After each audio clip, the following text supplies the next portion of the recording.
maybe. Do you have a device open? Yeah. I have my music here.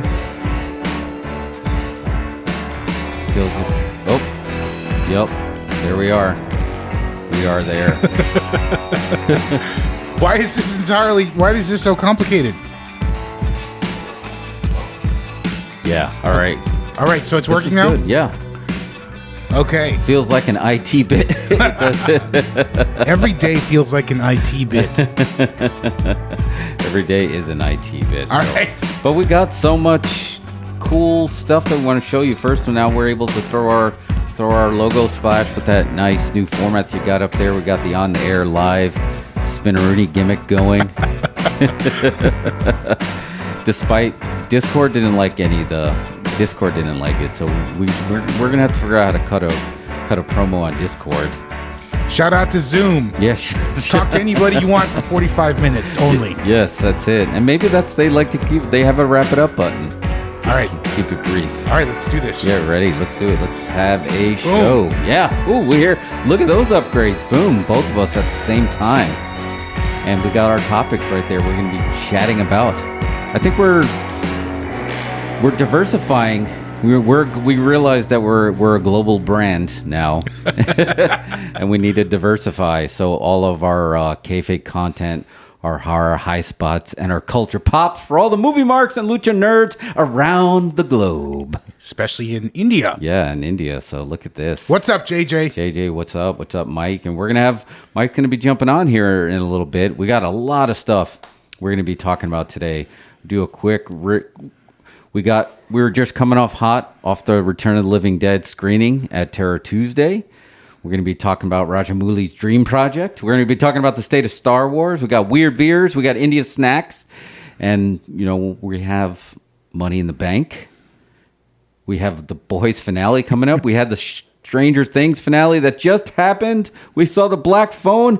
I was telling Mike, I was like, there's just so much content, and we didn't even get to Thor's dropping tomorrow. There's no time. I was thinking about this just earlier because they were showing like past box office.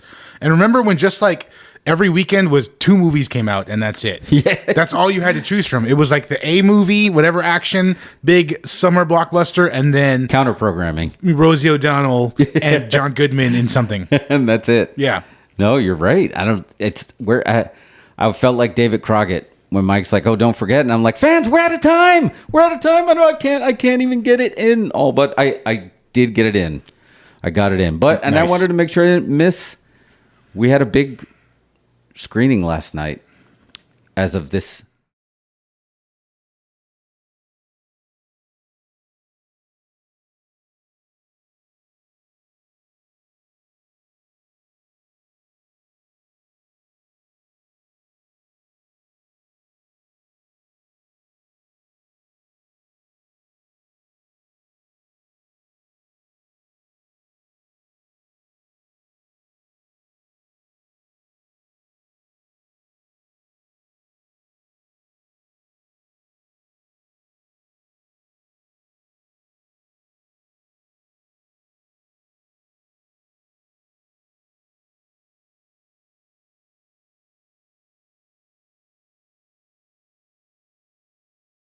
You said this is like your go-to Halloween movie, but it's also a go-to summer screening as well.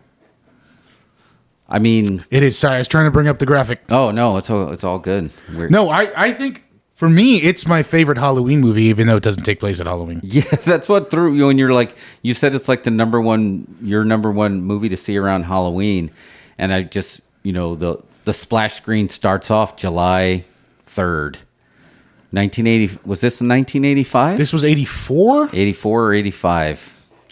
It was somewhere in there, but this was rock and roll zombie movies as they put it yesterday from the America Genre Film Archive. They called it the number 2 zombie movie of all time, but it could be argued if you show this next to Night of the Living Dead, unless you're a historian, I think this one could easily be a number 1 zombie movie. I'm just going to go ahead and say it. I think that... Oh, wait. This is right on top of my face. I feel like this is They're right. It's number 2. It's the second most influential zombie movie of all time. You know, I feel like this one just as much as George Romero's stuff. The first one, you know, kind of created that whole zombie genre. This one set up a lot of the things that continued to push it forward, right? Yeah. Like whenever anybody does a zombie on TV, it's always like brains when they're referencing this movie, not right, not a Living Dead. Because Romero's zombies eat flesh. What's the director's name? He was he was an original partner with George Romero on Night of the Living Dead. John Russo, and they split it up so he could make any zombie movie that had Living Dead in the title, and then Romero was allowed to stick with the Of the Dead brand. Reverse it. Is it flip it and reverse it? Yeah. But anyway, one of them owned one version of the title, and the other owned the other version of the title. Oh, that's right, because on the season premiere of The Last Drive-In, they talked about that, on how that happened, which was another piece of content that dropped. We just had the season finale of The Last Drive-In, and then we got the Joe Bob Jamboree that's happening this weekend. So literally, something big is happening with the simulation right now for all of this to be converging into one space and time. But it was super fun. We actually inadvertently crossed a picket line, of all things, with all this content dropping. I drove up and I saw people holding up signs, and I'm like, why are people picketing Return of the Living Dead? They were like, return your tickets. I'm sorry, I had no idea there was a strike going on. Yeah, we had no idea they were striking. Like, just return your tickets. And it's only a 1-day strike. But we had no idea. At first, I just thought it was people like trolling us, like send more cops, send more paramedics. I'm like, is Alamo is something going to happen? Is this like some kind of street performance art? But apparently it was a real strike and we had no idea. Yeah, I felt bad about that. Sorry, guys. Yeah, no. But they were only playing it one night. It's a one night only. Mike said the Returning Living Dead was the first horror movie he's ever seen. Will always hold a special place for me. Yeah, and I told you, I remember seeing this in theaters, and they did show a 35 millimeter cut. And when you see a film like this on 35 millimeter, I venture to say that these movies feel better when you see it in its original format. Something about the colors, the way they come through on the 35 millimeter print. I don't know. Digital just doesn't feel the same sometimes. Like, you watch this, I have this movie on Blu-ray, and it looks awesome when you project it, you know? Yeah. But just, it's almost like we have surpassed the quality of film so much that it's too clear, because it was never meant to look that clear. Yeah. It was never meant to be so sharp. It was meant to look the way it looked last night, and it looked great. Well, it adds to the ambiance for sure. Just hearing the projector spinning. Oh yeah, and when you hear it queuing up, and I was trying to get, because you're well more versed in this than I am, and I was trying. Did they just switch? Did they make the switch? Because I know a lot of their stings are all digital bumpers. Like, when do they make the switch? And then you can feel it when it happens. Like, you can feel the energy in the room switch. Yeah, well, they probably have. They've got a switcher. Yeah, they have to have a switcher. What are and this had 2 good luck charms in there. I'm a fan of, one of the few fans of Friday the 13th Part 5. You know, a lot of people are angry about the swerve, but they had, I don't know the actor's name, but they had those damn enchiladas. Miguel Nunez. That's Miguel Nunez. Damn enchiladas. Yeah, those damn enchiladas. But that's not this movie. You always think it's this movie. I was actually waiting for him to say that line. Oh, yeah, it's not in there. And then you had Thom Matthews, Friday the 13th Part 6. So there were some good luck charms. And then you got the character played Trash. You get technically full frontal, right, with her, kind of? Yeah, for the most part, full frontal. It's a little obscured or something. Yeah. She had like a clear pair of underpants on or something. I don't know. Oh, okay. There's something. There's got some sort of. They had to clean it up for the censors. Yeah, they did. Mike put this really well. Film the first Instagram filter. Exactly. Because wasn't there's a show that my mom used to watch called Dynasty, and I know they had 2 of the lead actresses that they had to have it look like they put a filter over there anytime they showed it on the screen, because I was like, why do they always look fuzzy when they go to screen, when they jump to them? I don't remember. They used to put Vaseline on the lens. Did they? Oh, that's how they blur it. So here's the question: when are they going to show Night of the Living Dead? I'm sorry, Return of the Living Dead Part 2? Because this. Are you a fan of the continuation of the series? Well, I kind of feel like they're atrocities and they should be all burned. I don't remember. Not physically, not like they shouldn't be harmed, but I don't like them. You see what happens when you burn things in this film series. It just comes back worse than ever. But here's the thing. So you were talking about how influential it is. This is the movie that introduced running zombies, not Zack Snyder's Dawn of the Dead. This movie introduced a lot. This is the first movie that introduced the idea that other movies exist. Yes.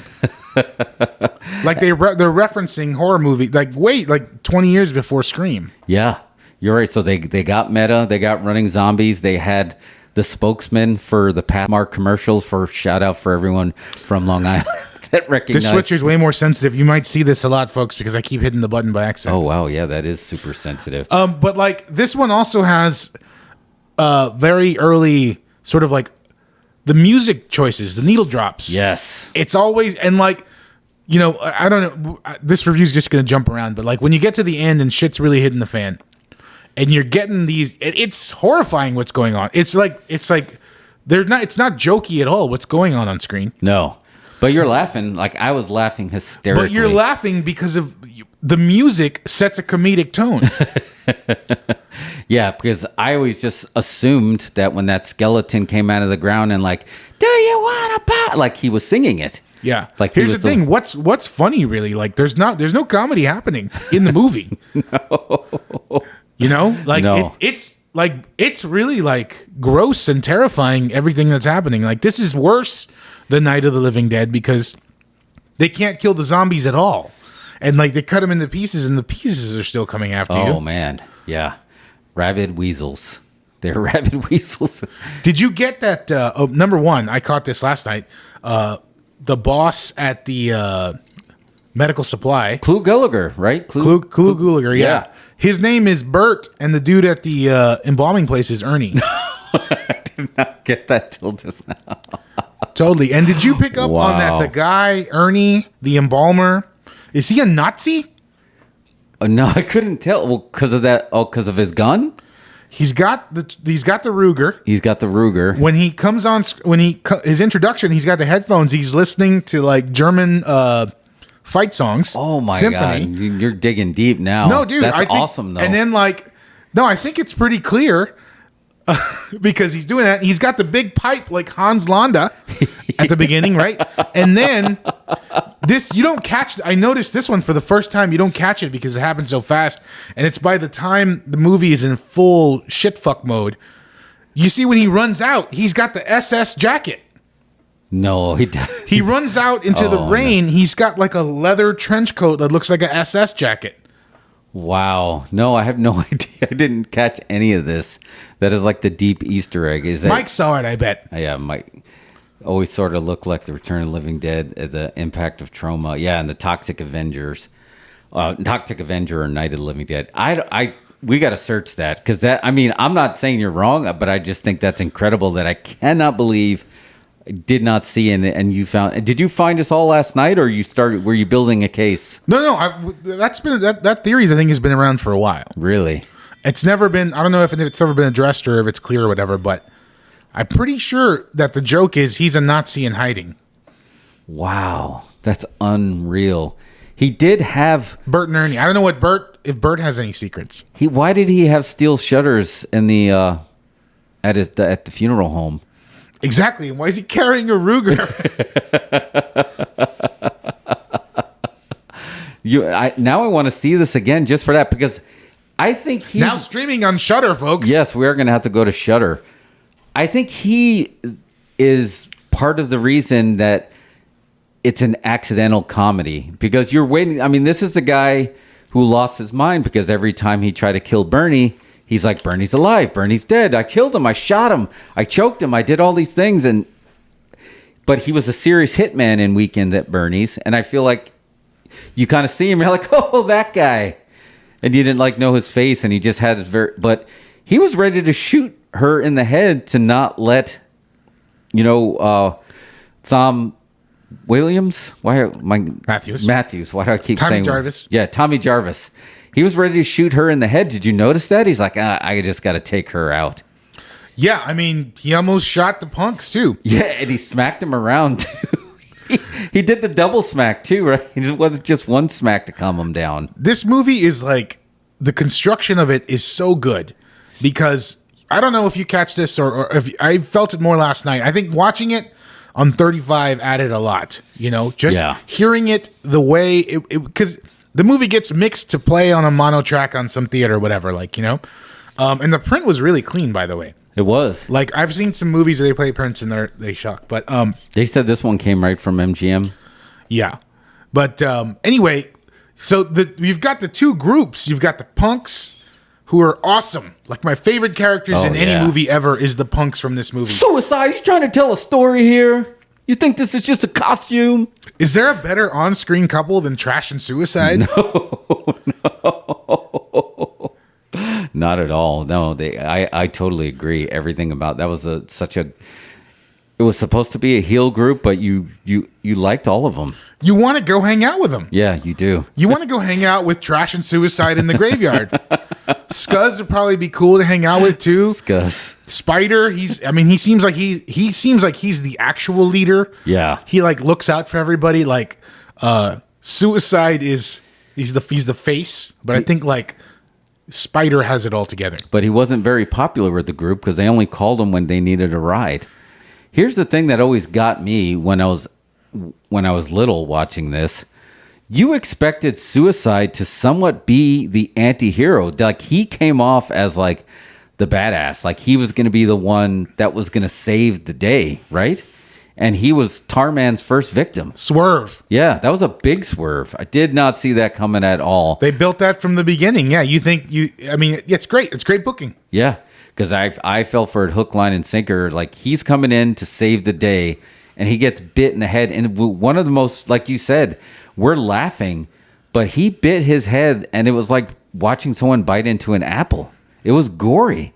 But it's not funny. They don't play it for jokes. The comedy kind of comes out of the way that it's constructed, but what's happening on screen is horrific. Yeah, you're right.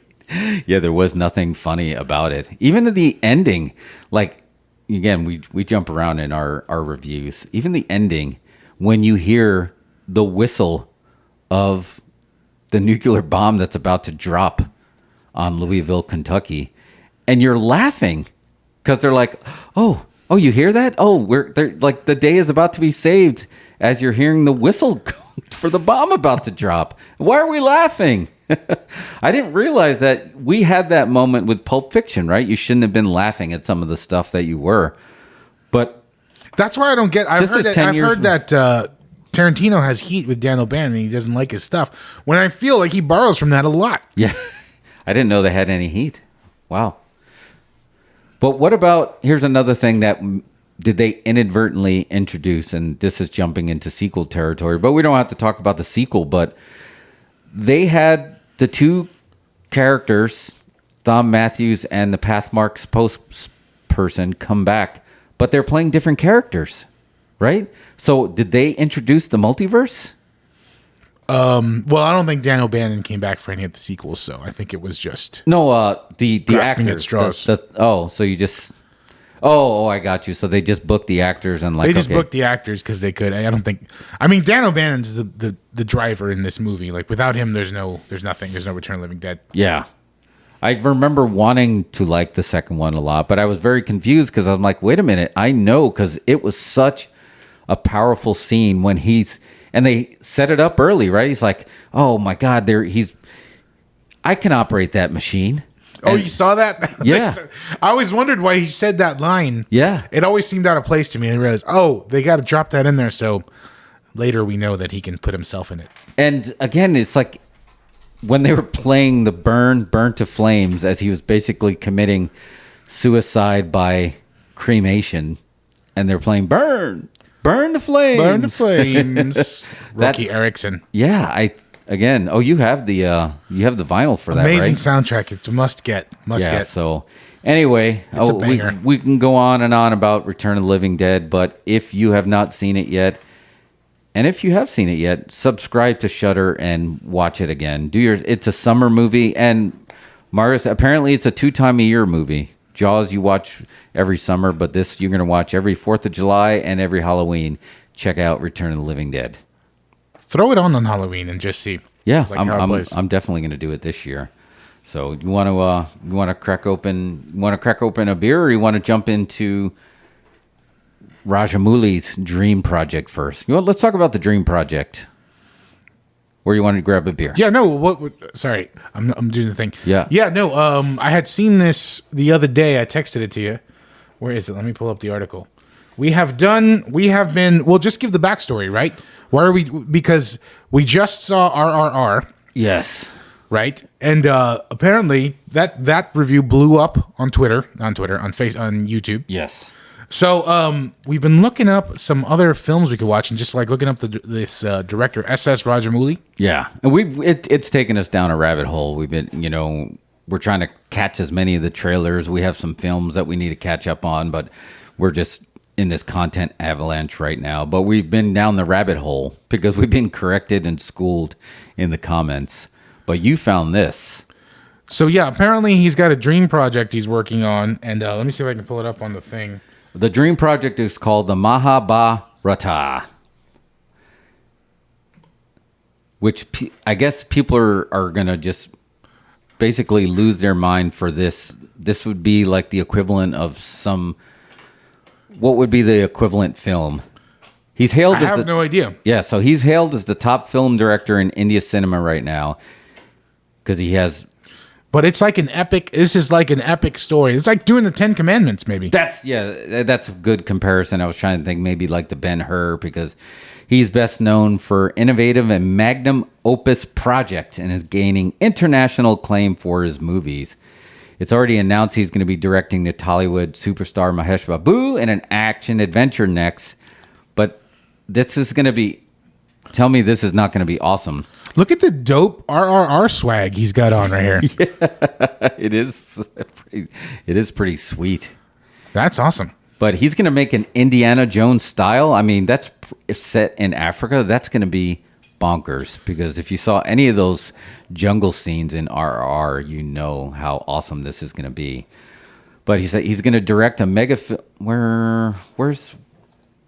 But what's the origin of his dream project? See, the Mahabharata is one of two major Sanskrit epics of ancient India, the other being, I'm going to say, the Ramayana. It narrates the struggle between two groups of cousins in the Kukutera, man, I should have read up on this, Kukutera War, and the fates of Kavara and Pandava princess and their successors. So this is like a huge kind of epic, maybe, I don't know what you would compare this to, but it's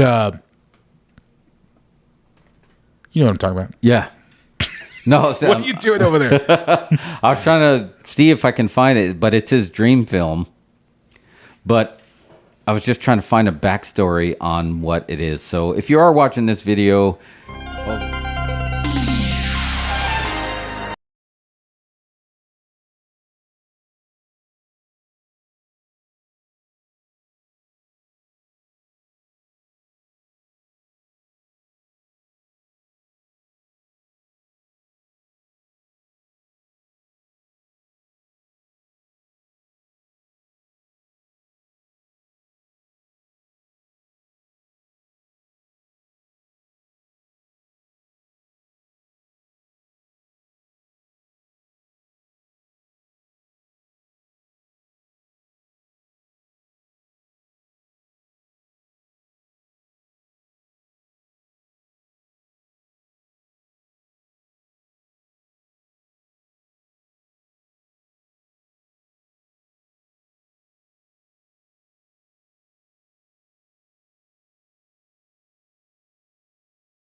leave my audio hot. All right, how about now? Can you just open up your audio on your phone? Yeah, I'm gonna pause it and start it again.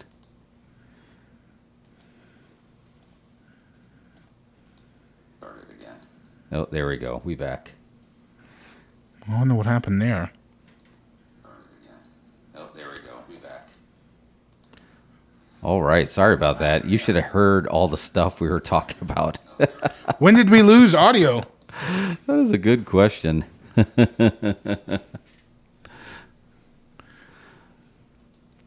All right. You know what probably did it was us trying to pronounce Mahabharata. Yeah, Mahabharata.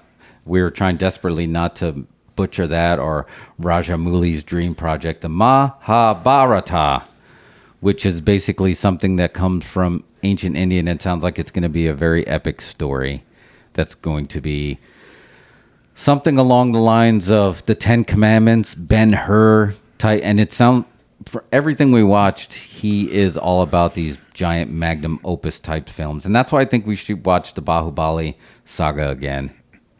Yeah, I was looking up the origin, so... I want to see Indian Indiana Jones. That's exactly what it sounds like we're going to get. Before we get the Mahabharata, we're going to be getting an Indiana Jones style set in African forests. So you know that's going to be good. All right, I think it's time to grab a beer and let this sound simmer and think about its thoughts. All right. Yeah, want to grab a beer? All right. Let's do it. Yeah, BRB. All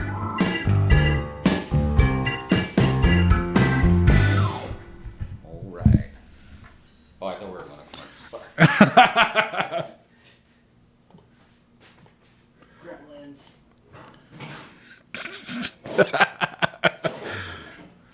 See, we shouldn't have taken that week off. I lost all the buttons. You want a can? Yeah. Glass or no? Yeah, just bring the can's fine.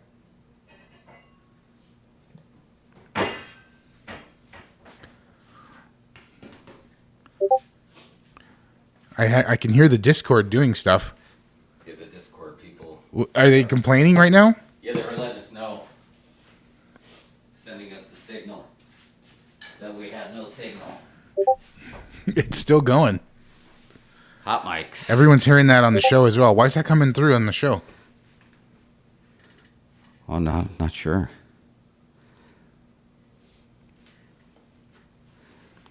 All right. So what's going on? All right. We good. So yeah, Mike was to say maybe the video graphics might have been when the sound dropped. So let's gather our wares and talk about our weird beers. So this one we actually playing. This one is one that seems like it's not as weird as much as how cool it was that it looked like the can pretty much had our logo. And it has an awesome name. It's from Real Ale Brewing Company, and it is called, let's see if you can get that gimmick of having the close-up at the same time, Crispy Business. But look at that, how it pretty much has this very similar to our logo style, if you will. But I don't know, this is not a Primo beer. We should always throw that disclaimer. Because if there's a Primo beer, you're going to have to go eat dinner afterwards for sure. But yeah, you got a can there too, and I don't have any of the lucha glasses here to read where the origin this story. This is Crispy of said Business beer. from Real Ale. It doesn't really have any specs on it. 4.5 alcohol by volume. Oh, really? It's a 4.5. Okay. Yeah, it's crispy. Crispy Business beer. It is from the Real Ale Brewing Company. It's a German Pilsner malt. Here, let me go to the website here. It takes finesse to brew a light beer that is both full of flavor and endlessly crushable. Lucky for you, finesse is our business. This seemingly simple elegance is reflected in Crispy Business. German Pilsner malt gives subtle malt sweetness, while Kalista hops provide an enticing modern hop aroma of apricot, peach, and blackberry. A clean, tidy finish with moderate bitterness makes this a true crispy crusher. Not bad. 4.5. That'll do. I had IBU one earlier. I'm sorry. It's a spoiler. Oh, you did? Spoiler alert. That's why there was only 5. Okay. All right, so let's give it a But pop. I recommend it. I think it's good. Why don't you try it and Yeah, give let's us the give it a review? pop. All right. Senor Pancho, the pour, please. Okay, it's a light Pilsner. Like, this is when you can prank somebody once the head goes away, and you'd be like, would you like to try some of my ginger ale? And then, bam, 4.5 to the face. All right, that was not that great of a pour. That's got a lot of head. Yeah, that's gonna get some comments. That's got a lot of head. Yeah, I try to keep it to the side, but it did not stay to the side enough. But I'll drink it out of the can because we got the look-see. Let's try the tasty. Cheers, salute. Here's to no technical problems to the rest of the day. Cheers. Oh, wow. What are you thinking? I'm thinking that my uncle from 1982 just told me to grab him a beer, and I just took a sip out of it.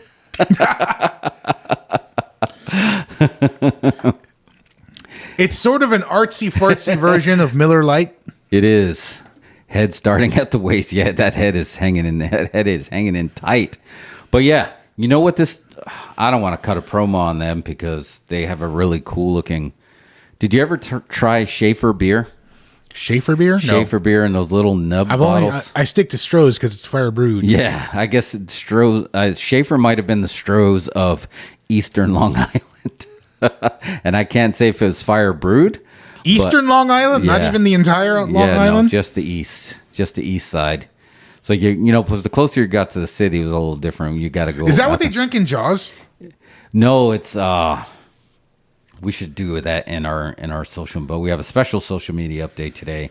But we follow them on our Instagram, the beer that Quint drinks in there, and they're actually doing a contest right now that you're allowed to name one of their new flavors, and they swear they're going to punch you in the face if the internet names it Sharky McSharkface. I mean, it's going to happen now. Yeah. It's, oh man, where is it? Here it is. They drink on Jaws. It's the Narragansett beer made in honor since 1890. By interacting with us, you agree that you're 21 years old. But yeah, that is the beer that Quint drinks. So here it is right here. And let's go for a quick social media update on that close-up cam. You can follow them on the grams. You can name the Gasset Shark, but you better not name him Sharky McSharkface. Oh, dude, you want to see something meta? Yeah. Okay, here's the front. You want to see the back of my phone? Boom. I don't even have to say anything to that. Boom. Shark on both sides. But yeah, don't name it Sharky McSharkface. Please. That would be not in honor of Quint. So you threw me off with the Jaws sidetrack. But the crispy business is all right. I don't know. It's no Schaefer's. Yeah. It's no Stroh's. No, again, I feel like cooler. I feel like this was the first sip of beer that I've tasted when I was sneaking into. It is full circle, sneaking into that bottom drawer to grab my uncle a beer, if you will. That's when back then when your kids were allowed to throw family members a cold Steve Weiser. Now it's kind of frowned upon, but back then you'd be like, "Go ahead, throw me a beer. You can take a sip along the way. That's totally fine. And make me a potato chip sandwich while you're there." What's a potato chip sandwich? You just take a bunch of Lay's chips, Wise chips, apologies, dump them on the bread, crunch it down, potato chip sandwich to go with your beer. Dry, no dressings? No dressings. Potato chip sandwich and beer. Yeah, I never did that one. No, you did not. Maybe a lot of people didn't, but I did, and it's delicious. All right, let's jump in. We got our beers. Wayne, if you're out there, it's time to get the human Wookiepedia in there, because now that we got a beer in us, we need to get to the state of Disney Star Wars. And you hear podcasts like, yeah, So keep talking. I'm opening the room. yeah, no. So here's the deal.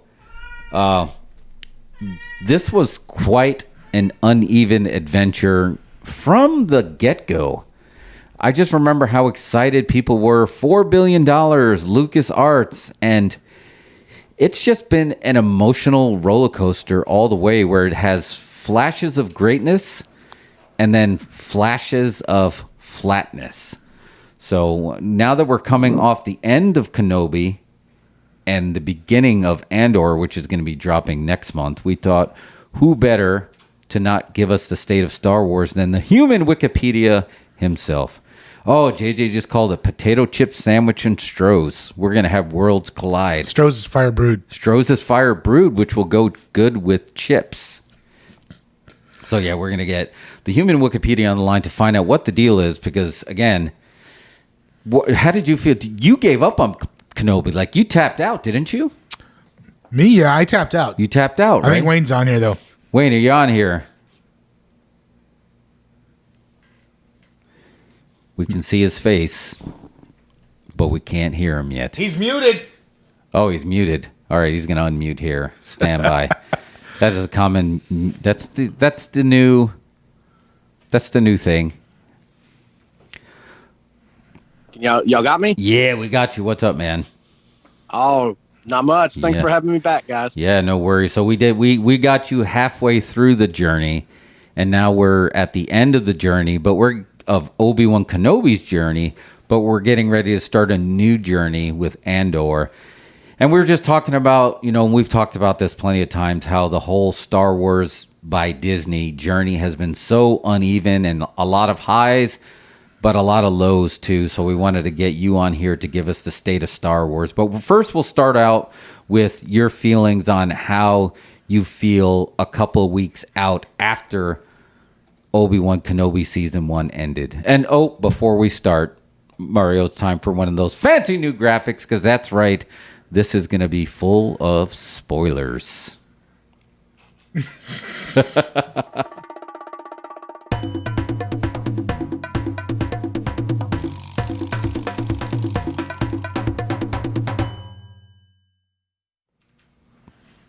Cool. All right. But Wayne, how are you feeling a couple weeks out after Kenobi? I'm feeling pretty good. Feeling good? They redeemed themselves in my eyes on that last episode, and I guess the 5th episode. Last time we talked, in the middle of the season, I kind of decided, just for sanity's sake, I'm going to have to grade this on a Disney curve. I'm not going to be able to put it back, and compare it to what Lucas did, and so I just, and like you said, it was up and down. You get Mandalorian, then you get Boba Fett, then, and I just decided, well, I'm just not going to, be that harsh on it. I'm going to have to dial back my expectations.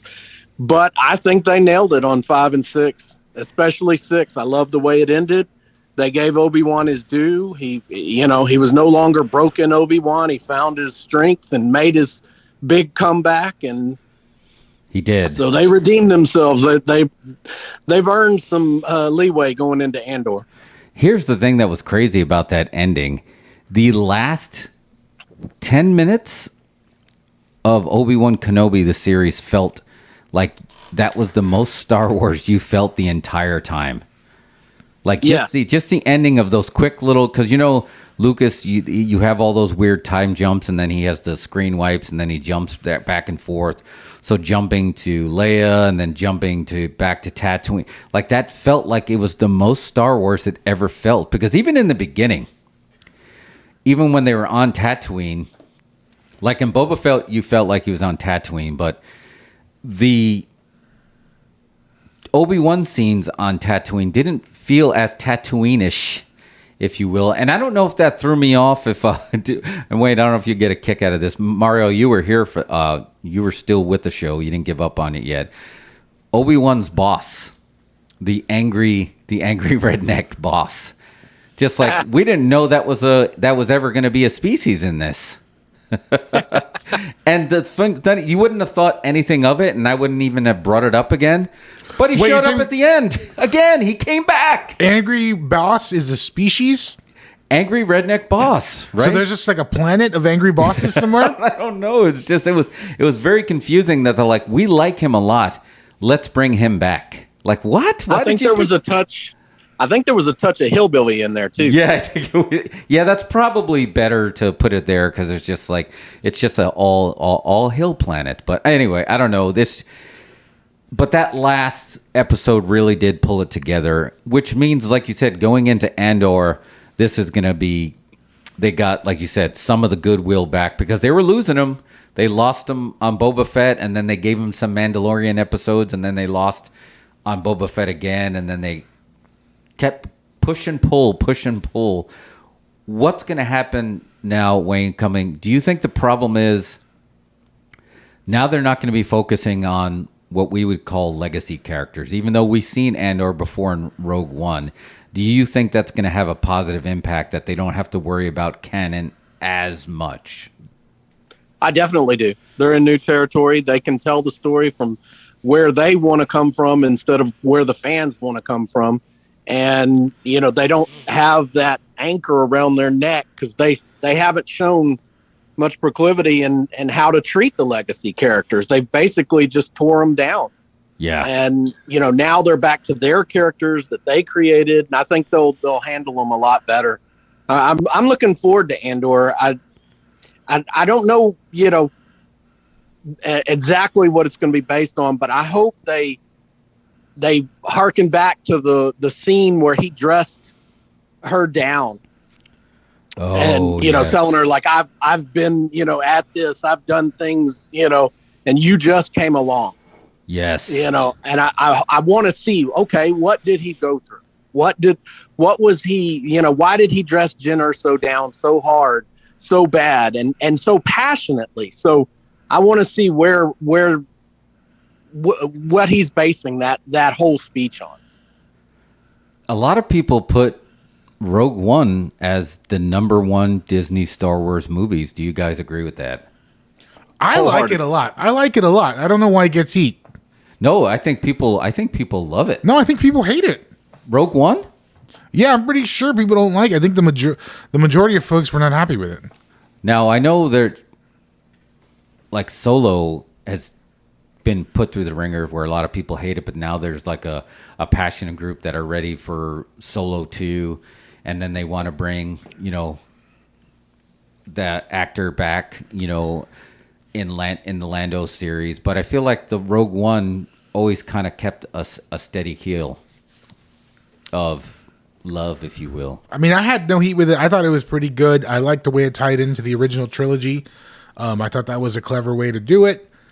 They picked a good angle, but I had no heat with it. But I have a question for you guys, since I think you guys are a little more Star Wars super fan than me. But I noticed something really strange in the Kenobi series. What the hell is going on with the lightsabers? In the Kenobi series? Did you not notice the lightsabers were different? Wayne, did you notice that? I didn't. Everybody was lit by the lightsabers. Did you not notice? Yeah. It was just a completely different look I've never seen before. Yeah, you're right, because especially when the Darths, when he was Anakin and Darth, they a lot of times you didn't see that shadow light up on their face where you did this time. They did practical lightsabers in this one. So though they were, instead of fighting with sticks that they would paint later with digitally, these were actually light up sticks. Oh. I just thought it gave it a really weird look. I don't know, it didn't work for me. Well, I mean, I know the OG trilogy was supposed to be the dirty used universe, and the prequel trilogy was the new and shiny. So I don't know if maybe that's maybe they should have got back to that kind of dirty, gritty look, and it was a little too shiny. Were they going for a dark feel since the Empire is in domination mode? Man, and you were right, but when they were on those planets, it was so freaking dark. Like, it was so dark. Like, if you have any kind of, like, 4K or LED screens where it has that, like, the glass reflection, if you're not watching in the dark, it's really tough to see. Yeah, Mike said, didn't they just announce the first functional lightsaber design for internal use just ahead of the pandemic? And I thought I saw that on Star Wars Theory that I feel like they did. What do you mean a functional A lightsaber? full functional lightsaber design. I don't know if that's going to be actual laser sword, but possibly. I mean, the tech's there. They got the tools and the talent. That's interesting. Yeah, that would be interesting. So, Sorry, I'm trying to find the picture of the lightsaber. Am I the only... y'all guys didn't think the lightsabers looked weird at all? Like, I feel like the I thought you meant like the actual lightsabers. Are you talking about just the lighting that was kicked off the I don't think lightsabers? Everybody was lit by lightsabers, but I just thought it made it look strange. They'd never done that before. Where the lightsaber was actually casting light on the actors. I did know. I did notice when Darth, it was the first time that you saw a red glow back on his face when he lit up his lightsaber. Yeah, there you go. I don't know. It doesn't look right to me. This doesn't look like any other of the films in the series. Well, I feel like the closest you had to getting this, again, and this might have been their choice of shooting in the dark, was some of the scenes, like right before Han was frozen in, where Han was frozen in the carbonite. That was probably the darkest when you got a lightsaber fight. And that's the closest we got to anything that was going to be glow in the dark. But this was just incredibly, incredibly underlit to the point I understand they were trying to, and Mario, would know better than me. If this was a story choice, I think it was the wrong choice. I think it was way too dark. That it just made it harder to see. I think this comes back to the limitations of shooting in that volume. Yeah. There's something about the way it operates that you can't move that fast, and you can't get things, practically bright. I mean, I wonder if it's just a style choice, though. I don't know. They'll have because for the volume to work, you have to leave it. It has to be lit enough for you to see what's going on, but also leave enough exposure for the LED wall behind you to be illuminated and get captured. So I don't know. Maybe it creates weird lighting limitations. It's definitely something that George Lucas didn't have to deal with. Oh man. So wait, this is hot off the presses. This is not an exclusive for us, but maybe you did not hear this. We got this from our friend Chris Killian at dailydistractioncomicbook.com, where Taika Waititi was having a conversation with Natalie Portman on the set of Thor, and Natalie Portman asked, "So what are you going to be working on next?" And he's like, "Oh, some Star Wars thing, some Star Wars project." I'm trying to do a Taika. And then he's like, "Would you like to be in a Star Wars movie? Have you ever thought you should be in a Star Wars movie?" He's saying this to Natalie Portman. She was in some of them, right? She's freaking the mother of the chosen twins. Like, how can you not? She's Skywalker's mother? Yeah, she's the Sky. I would know when I heard that, I was like, no, maybe he was joking with her, right? He had to be joking with, but maybe not. Maybe he's not a Star Wars nerd, because he is the one that said, "You know what? I'm tired of you just saying, oh, you'll like this guy. He's Chewbacca's cousin. He wants to do new Star Wars." And the Mandalorian episodes that he directed were awesome. So, but then again, so were Robert Rodriguez and Deborah Chow's episodes, and they had a very unbalanced, so it might have been a writing thing. But Wayne, what would have been your reaction of like asking Natalie Portman, "Would you like to be in a Star Wars movie?" She would have, if she could have. Yeah, I would have been sitting there like, "Is he kidding? I mean, he's got to be kidding. Surely he's kidding." I mean, but some directors, they don't like to be influenced by other people's work, and they don't go back and watch. That's true. What came before them. I mean, and not only was she obviously in the prequels as Queen Amidala, but arguably probably one of the best Saturday Night Live Star Wars spoofs ever, based on Star Wars, was the interview with Natalie Portman. "Say something about the motherfucking prequels, bitch." It's like nobody's. That's like that was like SNL Star Wars, one of the best one ever. But I don't know. still a huge fan of Taika Waititi, and who knows, he could have been just joking around, but I just thought that was hilarious that they brought that up today. That's our hot Star Wars scoop. So, but Wayne, what are you thinking? So we got Andor coming up in August, and then we don't have anything Star Wars related until February with the Mandalorian Season 3 drop. That is a huge dry spell. That is a big dry spell, and I feel like... And no movies, folks. No Star Wars movies in the queue. No.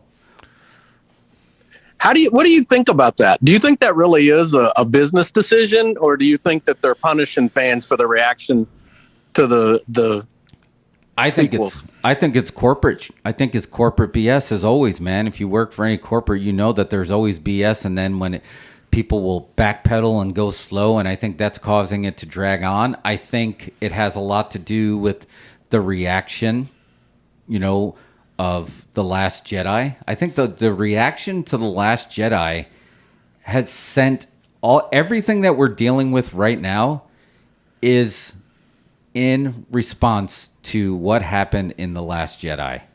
I think that literally changed everything, because even it argued that a lot of people, Wayne, you being one of them, that Force Awakens, everybody loved it, the #1 grossing film of all time, and everyone's like, it was just beat to beat a remake of A New Hope and whatever, but it was still not divisive.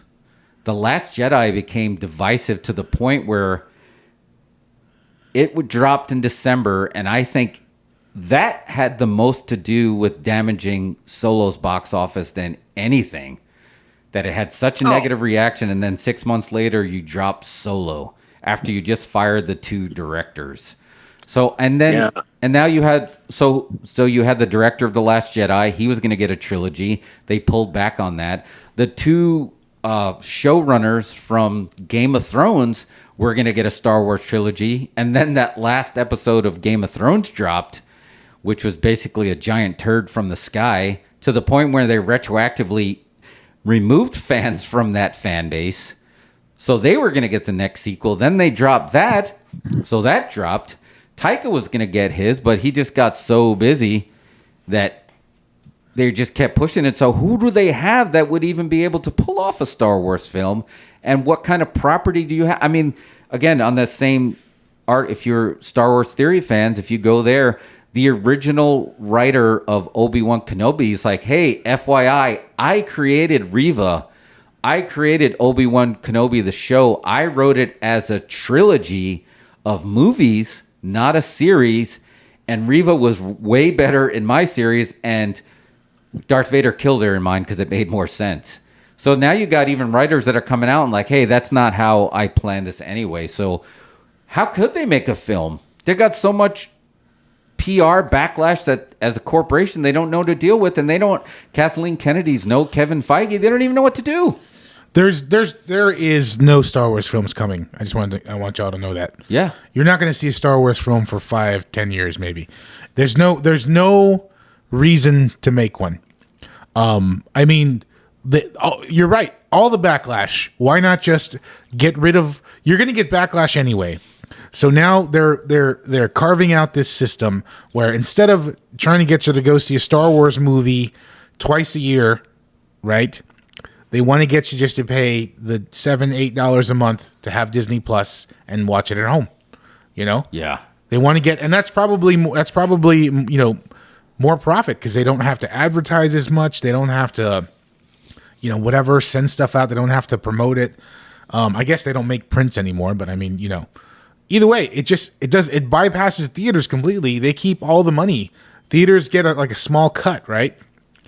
It's all just goes straight into Disney's bank account. And it's just another comma. And I just think that's the decision. And you're right. And it's just another comma, because you're going to subscribe to Disney Plus for Star Wars and Marvel and Pixar. You have all these other stuff. So I don't know, Wayne, how does that sit with you as far as like not getting a film versus a series? It depends. If they're going to come back and use the legacy characters, then I don't want them to do another movie. I didn't like The Force Awakens. I thought I thought Rey was way overpowered and completely dumped on everything that had been laid down as the foundation of Jedi and how they get to where they're at. Like, she was more powerful than the literal chosen one, who was born of the Force, too quick. Yeah. And then that abomination come out, The Last Jedi. But, honestly, I think they reacted bad because they blamed the fans. Yeah. I mean, they come out and, the fans are toxic. The fans are bigots and stuff. And then Kathleen Kennedy comes up and wears a shirt, that says the Force is female, because everybody's, complaining that Rey is overpowered and that they kind of punked out Poe Dameron, and it's just, I think they kind of created their own monster. They did. Han Solo is, he's a bum. He's literally lost the Millennium Falcon. Luke Skywalker, potentially the greatest Jedi ever, he's quit and give up. He tapped out. Yeah. And it's just, come on. You're spitting in people's faces on that. And then when they get mad that you spit in their face, then you're going to insult them for being mad. Yeah. No way. But see, I don't see how they can't, if they go like the High Republic, they go to something that the characters we don't know other than Yoda would be in there. Just treat Yoda with respect and all is well. Yeah. When they came out with The Mandalorian, it was incredible. They had, awesome characters created all around them and stuff. So I don't see why they can't go back to the movies. But I think Mario made a good point. Is there more money, in the streaming service? I'm going to take it even further. And I'm just going to put this out there, Jeff. I'm going to say it and go on record. I don't think Star Wars is cinematic anymore.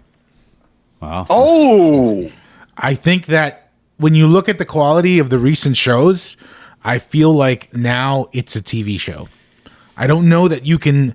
It feels retro, like a retro futurism. You know what I'm saying? Yeah. That sort of like belongs on television. Sometimes I look at the sets on Tatooine and I feel like I'm watching Planet of the Apes or something. Yeah, their score definitely reminds me of Planet of the Apes, so it's funny that you say that. But we're going to, spoiler alert, later on, we're going to talk to Mike about Stranger Things and when you really want to talk about what cinematic looks like. But so I can see what you're saying there, that it does feel like he was influenced. Now, again, this probably has nothing to do with George Lucas, but the ironic part is he filmed it because he wanted to make a film, but like he was influenced by the Saturday serials and Flash Gordons that always looked cheesy, futuristic. But maybe that's not going to really fly anymore. That kind of charm isn't going to work anymore. Well, I mean, it's 40 years old, so that's the thing, right? Is it more than 50? Is it Star Wars 50? Almost 50? 76 was the first one, right? Yeah. 77, so it's about 5 years away from 50. Yeah. 45 years old. So it's just, things have changed. Technology's changed. We're in the future. I don't know. It just, to me, when I look at the new Star Wars shows, I was like, I don't see how this can ever be a movie again. Yeah. The aesthetic has been, well, now that it's sort of been watered down for TV, I don't know. Yeah. To me, that's a bold take. That is a bold take. I know. But I think you're onto something. I mean, it's like, it's not like I wouldn't want them to succeed and make something good, but I feel like maybe it's outlived its movie life. And if they made something, it would have to be huge and require a huge buildup on Disney Plus to get it over. They're going to have to do the Ahsoka, Anakin, Obi-Wan, Baby Yoda, Mandalorian, Bo-Katan, Sasha Banks crossover movie. Well, that was the plan, though. That was always the plan. They were going to have all these interconnected stories. But that's years away, right? Yeah, they were leading up to Grand Admiral Thrawn. This is all rumor, so there's no spoilers there. And that's what they were leading up to. So Ahsoka was going to be a little bit Obi-Wan. I mean, they were on the cover. What was it? Was it the cover of Empire or Vanity Fair when they were showing the future Star Wars and they had Obi-Wan, Ahsoka, they had Andor, and they had the Mandalorian. Like, this is where it all lies. This is where the power lies, brother. They had that they were setting up to. But then again, the last time we saw an attempt at this was Netflix and they dropped the ball, right? They could not do it with the Marvel street level heroes. They were going to lead to each series leading to that Defenders event, and the Defenders didn't work. Well, that had its own personal flaws, I think. Yeah. I think they really screwed up on that one because they made all the shows exactly the same and look exactly the same. So when they crossed over, it was like no big deal. Yeah. It's like, oh, you shop here too? Oh, awesome. Anyway, I just feel like maybe Star Wars is no longer a movie. It's a show now. And that's just going to be the new reality. Like JJ put, there's trillions of stars, and they're only going to focus on this one war. And which two stars won't stop fighting? It is to the point now. And Wayne, correct me. I mean, you respect. You're the human Wookiepedia. You respect the canon.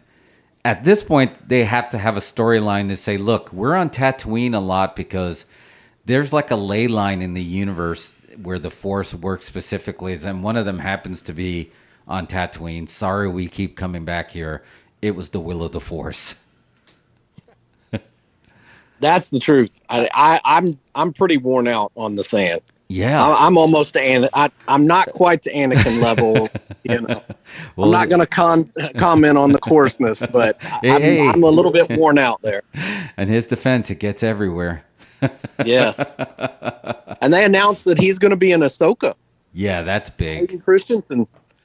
Do you think they learned a lesson? Because the unbalanced portion of this was, and Star Wars Theory put it perfectly, is like, you need to blame the writers, not the actors, when something doesn't go right, because the actors are just performing what is written. So you got to go to the writer, and then you got to go to the showrunner. So Reva got a lot of heat because a lot of the stuff, the way her story was laid out.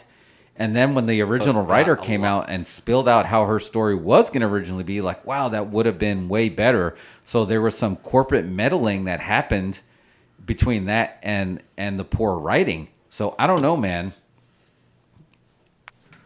Well, it happens all the time in our past profession. Yeah. They have great ideas come out, and Vince squashes them and goes with something corny. Oh my God. Yeah, we're gonna get in a little bit of that as well too. Mara's like, oh, should we have Wayne when we talk about Money in the Bank? I was like, we're gonna need a blast shield and an hour. You think I'm passionate about Star Wars? Don't get me started.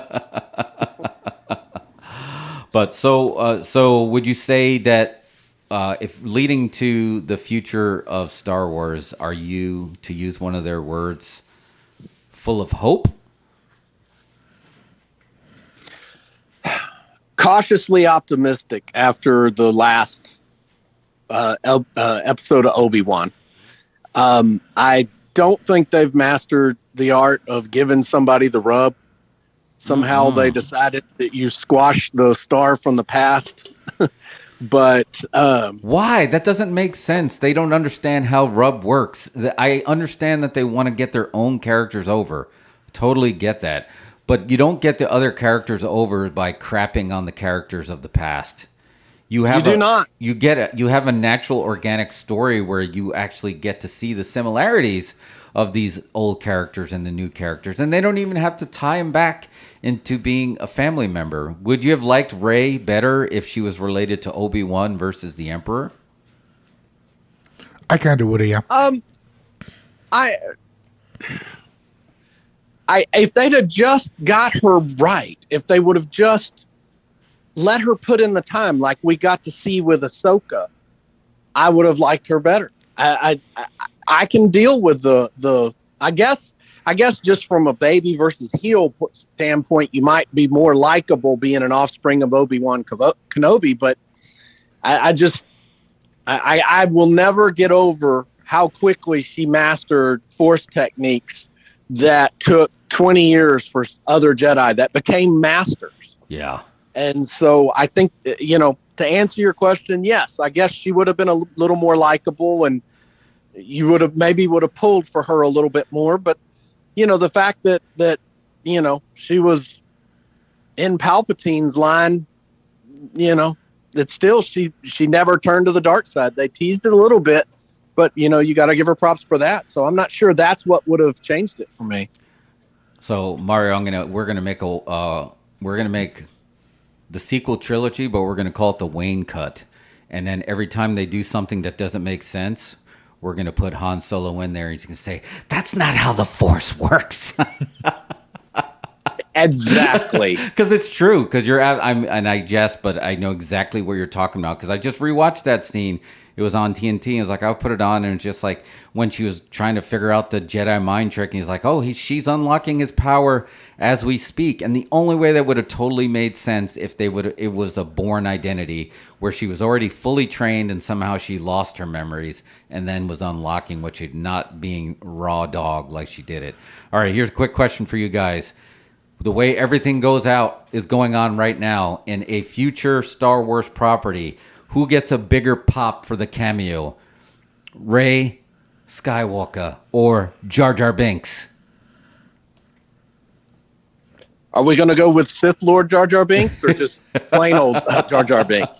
Oh, that's a tough call. Let's just go with plain old Jar Jar. Plain Jar Jar. Who gets the bigger pop? Jar Jar for sure. Jar Jar, right? I think Jar Jar. What do you think, Wayne? Oh man, I hate to say it. I think you're right. I think it's Jar Jar. I think right now the sequels are the prequel trilogy is still riding this wave of love and nostalgia. Why people didn't hate Obi-Wan outright, because they still had pieces of greatness of the show that respected the prequel trilogy, and then their new stuff people really didn't care about. They're like, okay, fine, we'll discard that as long as you give us these Star Wars moments at the end. Sidebar: the opening montage in Episode 1 of Kenobi is the best version of the prequels. I mean, the way they cut it down to 90 seconds or whatever, that was an awesome montage. Yeah, that really makes them look amazing, and I think that if people should watch that on the regular. Man, they got so much hate when they first came out. That's like so much hate. I have a question for you. Yeah. What do you think? I mean, not that this is going to happen, but when you mentioned that pardon me, I can't remember the actor's name who played Han Solo in Solo. Alden Edric. Alden Edric. Okay. You mentioned people were kind of, warming up to him and he may make an appearance in Orlando. Is that in response to Kathleen Kennedy blaming him? Yeah. So my question is, it'll never happen, but if they were to let go of Kathleen Kennedy, what would that do for Star Wars fans, and would it be a PR coup for them? I think so. I think it would be. It needs to be a PR coup. I just don't understand, to be owned by the same company, how do you not look at what Marvel's doing and succeeding with wildly and say, why can't we just do that over here? Oh. It's like we got Kevin Feige. The buck stops with Kevin Feige. Unfortunately, the buck stops with Vince McMahon now, and in 2001, that became a problem. But before that, the buck stopping with Vince McMahon was a great thing. And they have that with Kevin Feige. Why the buck stopping with Kathleen Kennedy is not working? Because she has an agenda that has nothing to do with the brand. And then you got somebody that's on the payroll that is a Padawan learner of the person that you just gave $4 billion to. That's like, yeah, he taught me everything I know about, and I respect the lore and I understand all. It's like, okay, yeah, but we'll give you something. We'll find you a spot. Like, shouldn't he be running the whole show? But you're right. I think that is, again, more corporate meddling, that they're going back and, okay, let's maybe put him in there. But there's still a group of people that are saying, no, let's just use a deep fake Harrison Ford because it worked for Luke. It worked well for Luke. I don't know. I think the Luke Skywalker scene in the end of Mandalorian Season 2 would have worked just as well if it was Winter Soldier and not a deep fake. Yeah. right? I don't think at all. Well, they would Honestly, know. No, I don't think the fans would have gone for it. I think there would have been division, that there would have been fighting. Really? I think that is strictly a decision to please the fickle fans. And it's like, you can't argue with CGI of the actual guy with the same voice, and it's completely believable. I mean, I don't know. But like you said, it was so uncanny. Like, I was happy that it was him and they were acknowledging the character, but I felt like, oh man, I wish it was a little bit cleaner. And then they did clean it up in the next season with the Grogu training session. I think that was pretty flawless. I didn't have a lot of heat with that one. Yeah, no, that one was good. That one helped. What were you saying, Wayne? It never bothered me. CGI, it's evolving. At some point, there'll be stars that we don't even realize are just fictional characters that has a voice actor, and we think they're real. What Hollywood will go to kayfabe. Oh my gosh, yeah. I was listening to. But to me, either way, I mean, I think that you could have used, Winter Soldier if you have plans for the character moving forward, and you're going to need an actor playing him. Yeah. I think it also signals that you're going to get a few cameos here and there, and they're moving on. I think they're going to, especially cinematically, I think they're done with the Skywalker line. Yeah, I think now I think they're not going to look at what really caused the division in this. They're not going to read between the lines of what really people disliked, and I think it had nothing to do with, whether it was Sebastian Stan or CGI or using the real Han. They're not respecting their own lore. They're not respecting their brand that they own, and the fans get passionate, and then their response to it is almost just as poor as the fans ripping into an actor saying, "Go kill yourself. You've ruined my." But George Lucas has to be laughing, right? Because how many people talked about how he talked about you killed my childhood. George. How many times did George Lucas hear that? So he's probably like, I told you.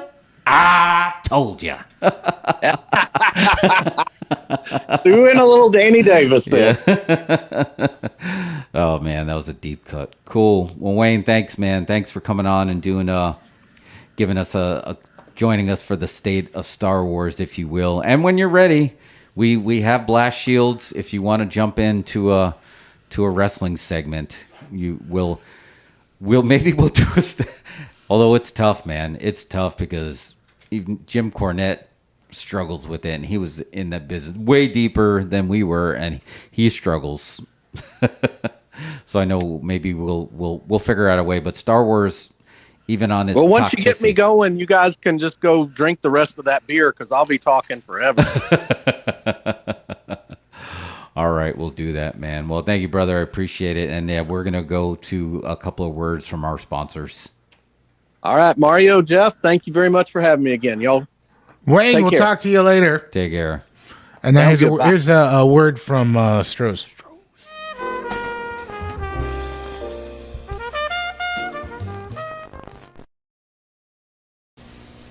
Want a beer?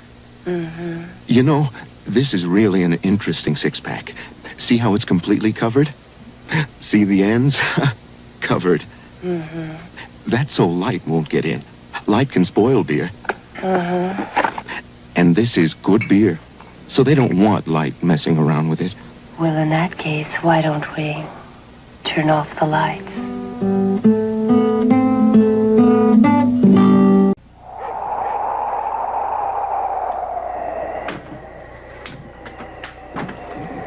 Where are you going? To get a Stroh's. That's about a 200-mile hike through heavy snow. I know. If you think of it, get two.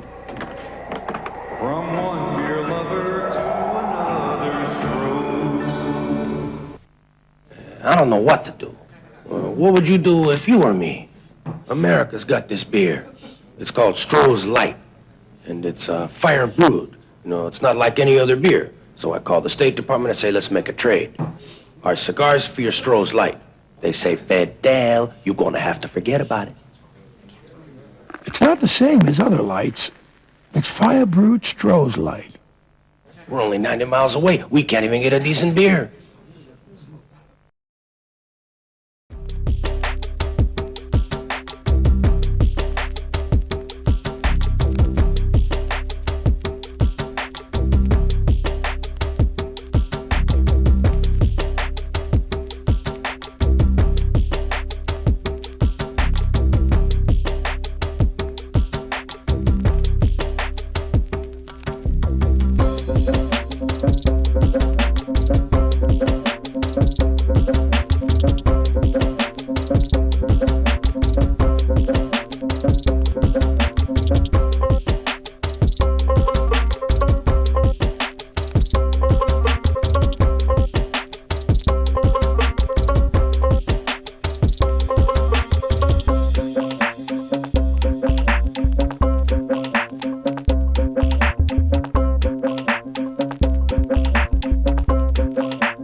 Don't be bored. Join the party. Call 1-976-8888. There's a great time waiting for you right now. Meet new friends or just listen in. Everybody's doing it. So call 1-976-8888. Where was that party? So, what are you waiting for? Don't be left out on all the fun. Call right now, 1-976-8888. 88 cents per minute billed to your phone. Brought to you by Omegaphone. Just like you, I was really skeptical about which one of the party lines is really the best. It's 1-976-BEST. It's easier than going to some singles bar. The phone's right there within your reach. And it's a real kick because you get started talking with everyone on the line right away. I got together with this guy I met on the best party line, and I'll tell you, it's fun, exciting, and the best way for you to meet someone new. The best party line. It's just a phone call away. Do you sometimes sit alone, wishing for the perfect fantasy? Has love passed you by? Do you dream of encounters with a perfect mate? Or spending precious moments getting close to someone you could really love? For just 99 cents per minute, indulge your fantasy. It's live. Call 1-976-DATE now.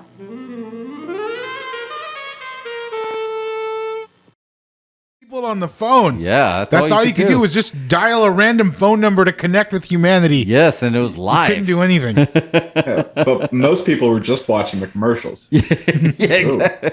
Ooh, I can call. Mike's here. Mike B. Mike B. Where's the applause button? There we go. Oh, Mike, what's man, up? Technology's crazy.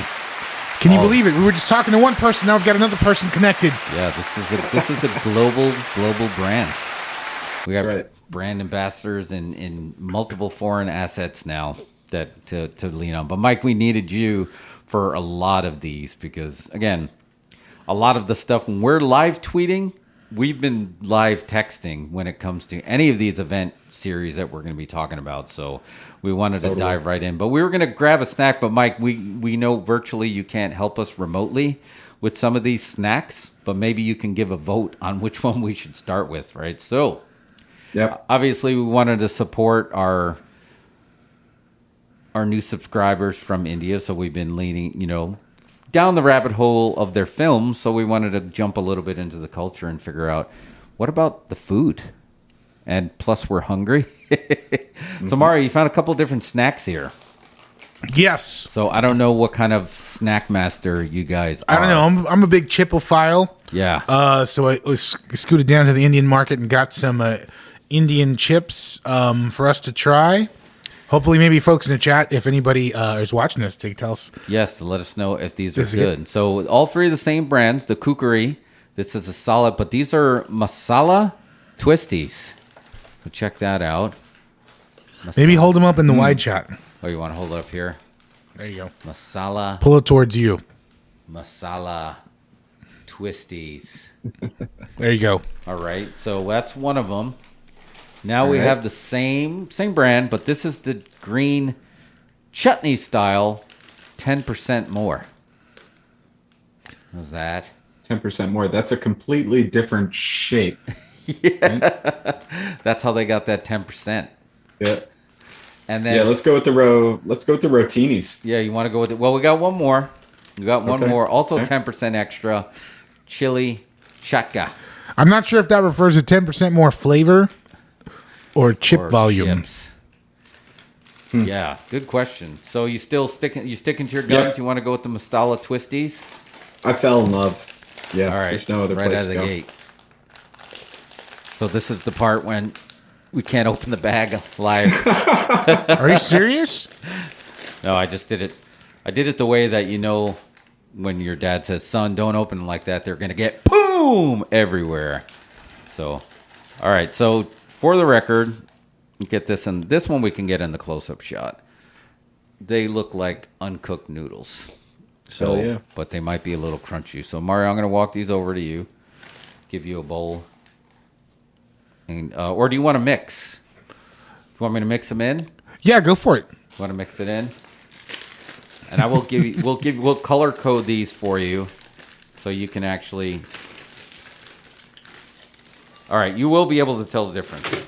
The first one, The chili chatkas, they look like tan Cheetos. The masala twisties look like uncooked noodles. And the green chutney have a little bit more of a green hue to them. So I'm going to walk these over to you. BRB. All right.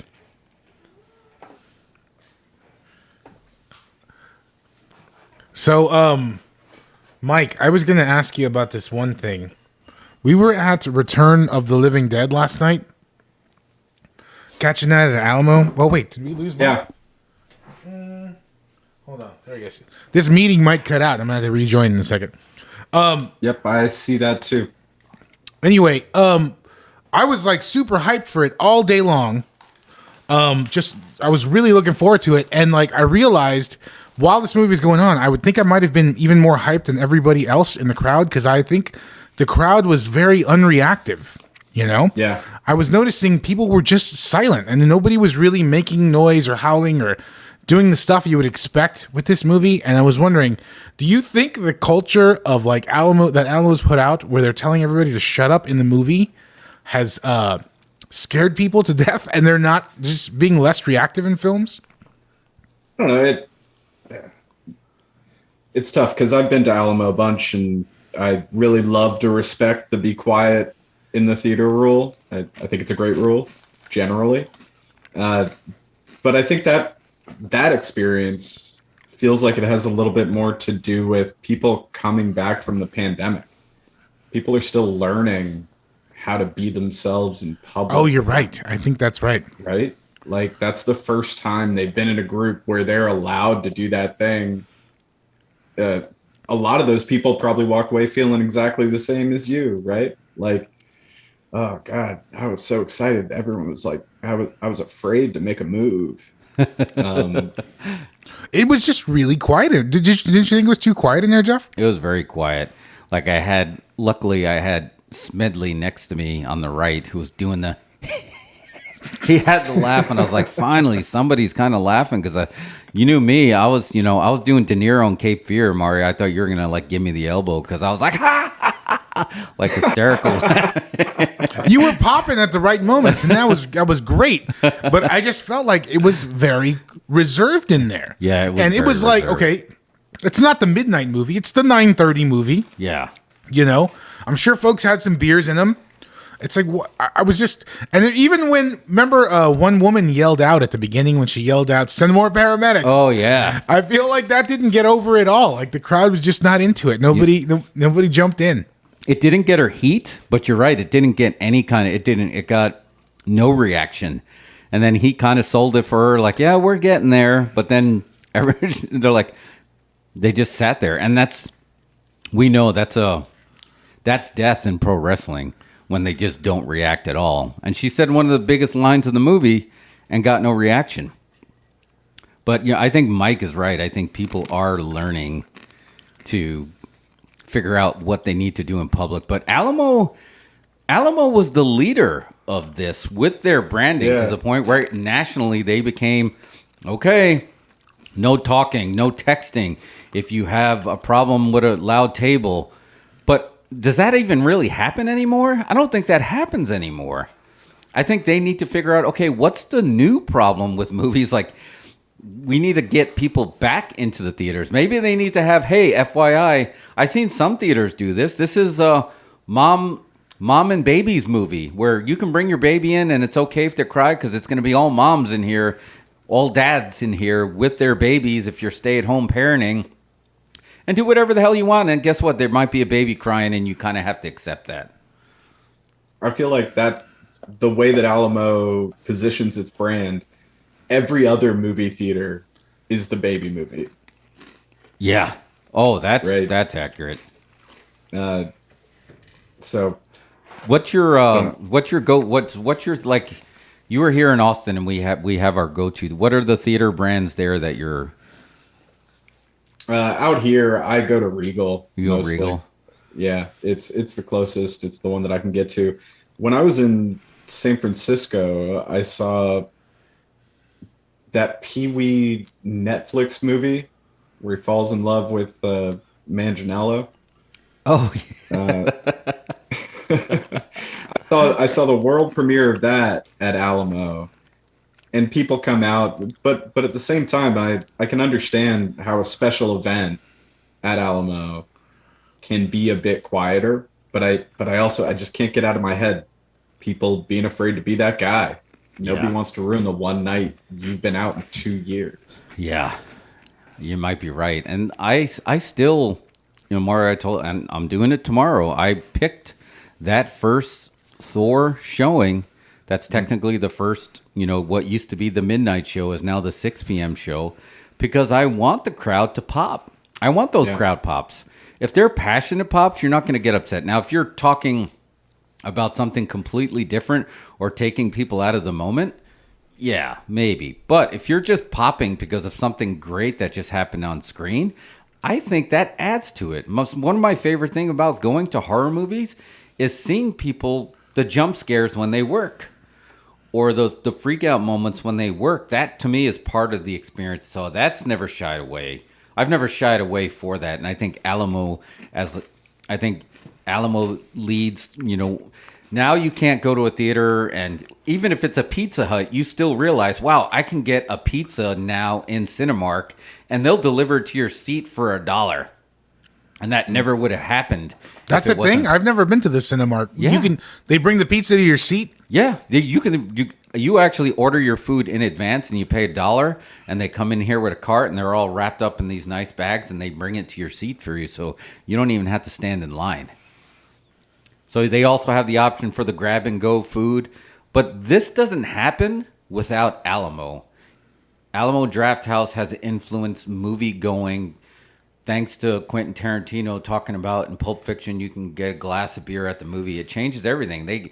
You get these flavored margaritas that you can get at Cinemark now, based on the movie. This is all because of Alamo. I think Alamo needs to lead the charge of okay, theater owners, how do we get people not only back in seats, but happy to be there?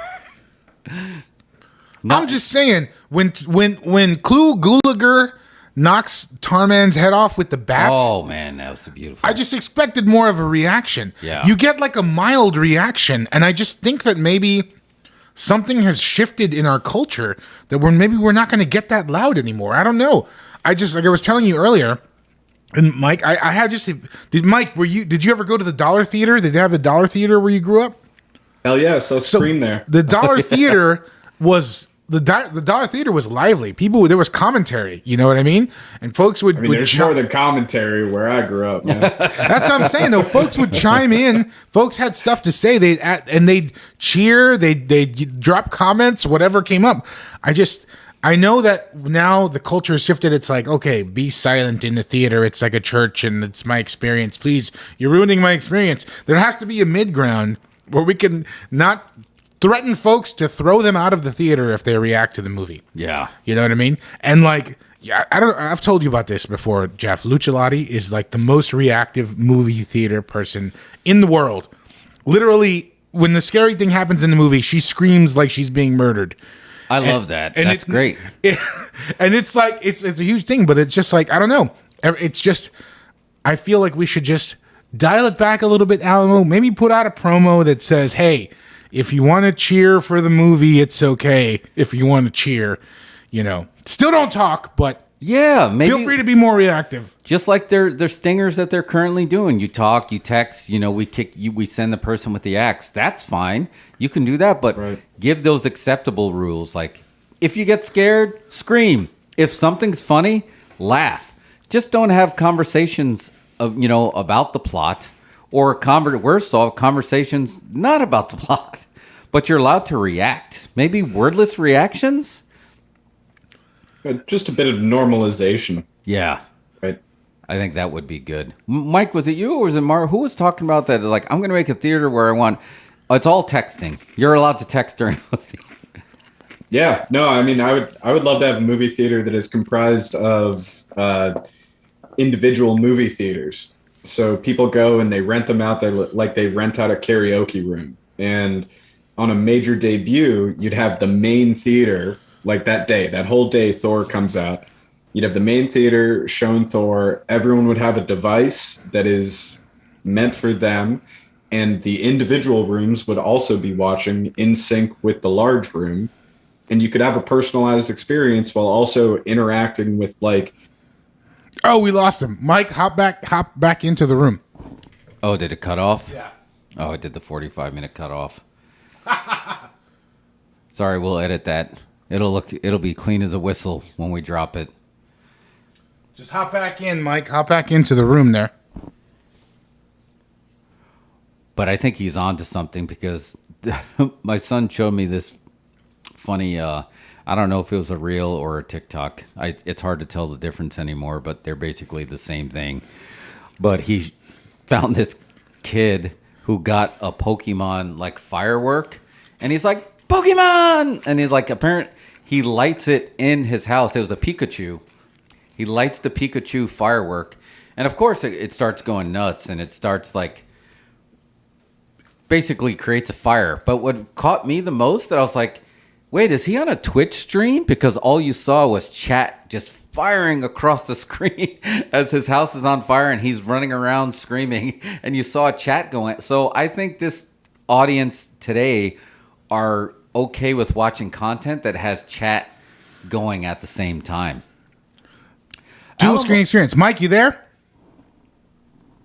Yeah, y'all got me? Yeah, All we right, hear you. Yeah, we're back. All right, cool. Sorry about that. We don't pay for the Pro Zoom, but we're all back. We're all good. It's all good. It's all good. Real quick, before we hop back into that conversation, Jeff, did you try the chips? I did. Which is your? Are they?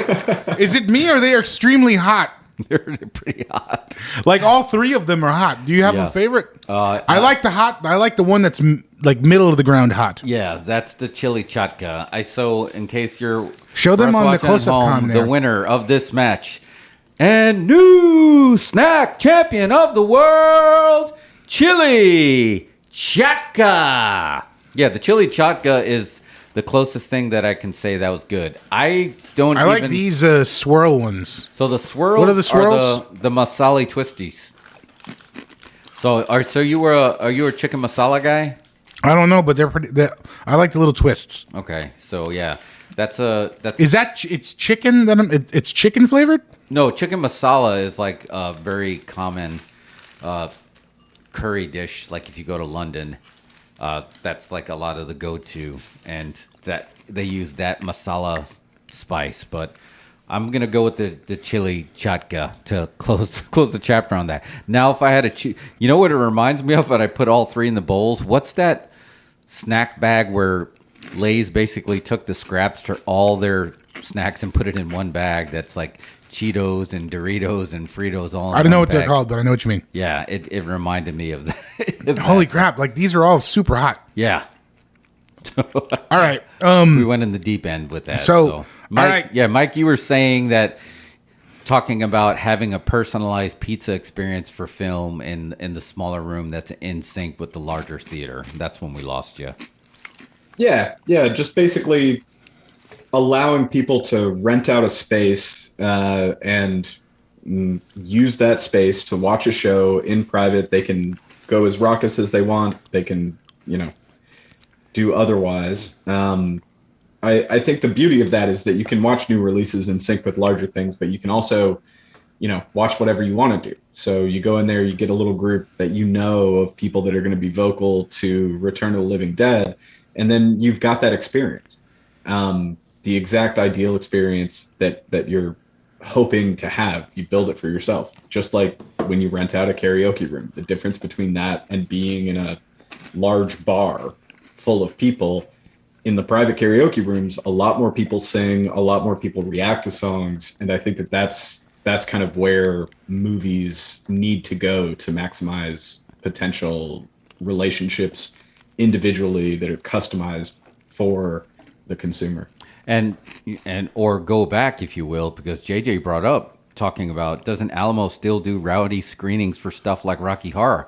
Rocky Horror has been doing this, those midnight screenings. That film gave a whole lot, but everybody went in knowing that's what they were signing up for. They were not going to be like, hey, stop singing the song or don't shoot that water pistol towards me. I mean, that's what they signed up for. And folks were dressed for the movie. You noticed? You saw cosplay. This, right? Yeah, they cosplayed. Folks were dressed for the movie. They had their punk gear on. I mean, it was It had every inkling that it was going to be a rowdier screening. Yeah, and it wasn't. I actually tried to make conversation with, basically, it looked like the same gang from Return of the Living Dead in the elevator, and they wouldn't even make eye contact with me, to the point where I was like, oh, did I accidentally upset the simulation and I'm interacting with an NPC that I'm not supposed to be? Because they wouldn't even look at me. And they had, what got my attention is it was clearly a couple, and they had their kid cosplaying as like he was in the punk band. And man, you would have thought I told them to go F themselves. And I was like, oh, did you watch this today? And they're like, And I was like, oh, no. And then they talked about Joe Bob. And I was like, oh, did you watch the finale? And they're like, oh, I was like, why is this person talking to us right now? And again, I went in thinking it was Rocky Horror, not, a play. Well, you guys are just going to the wrong movie, because the movie you got to go to in the movie theater right now, where you can dress up and be raucous, potentially get kicked out for it, is actually Minions: The Rise of Gru. I've heard of this. Not anymore. They're banning it now. Yeah, I know they're starting to ban it, but that's how crazy that shit got, right? Like, people got thrown out for throwing bananas, and they got video of the whole thing because these teens are coming in dressed in suits. They're called the GentleMinions. GentleMinions, yes. My son went today. I got him his ticket for his GentleMinions. He's like, they're dressing it as like, you go get my suit jacket out of my closet right now and you put that on and you go be a GentleMinion with your friends. I mean, like, what are the managers there at theater? They're calling the cops and be like, hey, there's a bunch of white kids in suits watching Minions. Can you come arrest them? Because they're disrupting the experience for everyone else. But if you watch what they're doing Rocky Horror Picture Show for Minions. They're not doing anything. Exactly. They're popping it, and they're doing it at the right. I was like, man, they should have been finding a way to. Although if they would have embraced it, they wouldn't have done it. But yeah, that is so funny. We're talking about that, and you would think Alamo would lean into something like that. So I would be curious to feel like I wonder if Alamo went to their roots of just like, hey, everybody's cosplaying and they love this movie, or they went to their other roots of like, no talk, no text, no banana, get out. You will not wear a suit to this screening. You wear a black t-shirt. Yeah, there is now a dress code for what you can wear to see the Minions and be allowed in. I think that's a cultural victory. Oh, yeah. In 10 years, 15 years, Alamo Drafthouse and every other place is going to be having banana throwing, suit wearing, Minion watching marathons. I think they're not going to be able to make any money in Minions otherwise. When I was a kid, it was like, don't wear that red bandana and go out in public. Now it's like, don't wear a suit to the movies. I remember when X2 came out, I cosplayed as Wolverine. I had Wolverine claws and like a leather jacket, and I had my sideburns grown out. I was just went to like a mall in the middle of Michigan, super conservative spot. Definitely the only person dressing up, but I like to think in spirit that it's the same kind of thing, that like these kids, they're gaining their agency and they grew up on like the timeline development of Minions being popular, and that shit was shoved down their throat by every person that did not know a thing about them.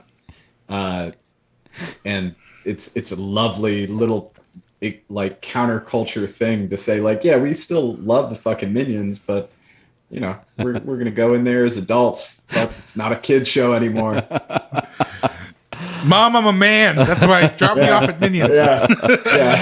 Oh man, I got my suit on. Time for Minions, Mom. You know me. I thought it was great. JJ did say that there's people like wrecking the theaters, and yeah, obviously that goes against it. But if you're getting so into the film, and so look, Sony needed this win because they just got. They got the Morbin time thing that they thought was just like, oh, the fans are kind of with us. It's Morbin time. And then everyone calls in sick for that Morbius showing. So I don't know if they were ready for this one actually going through with it. Minions are so over, though. Like, they're way over. Globally. Yeah. Huge. You don't realize. I think it's pretty over here, but like in every country around the world, it's over. Those are like $1 billion movies. Yeah. I 100% agree. How many of there is this like the fifth one too? I have no idea. Yeah, I mean, it's up there, right? I know they had 2 Despicable Me's and then maybe 1 Minion, and now this prequel Minions. I think there's 2 Minions. Oh, 2? Oh yeah, 2 Minions. I think this is the 3rd Minions. Got it. Technically, the completion of the Minion trilogy. the Gentleman Minion trilogy. Yeah. What a climax! Oh, you man, get there, I and love now it. it's an in-theater experience like it's the 50s. Come get hit with a banana. Surrounded by grooves.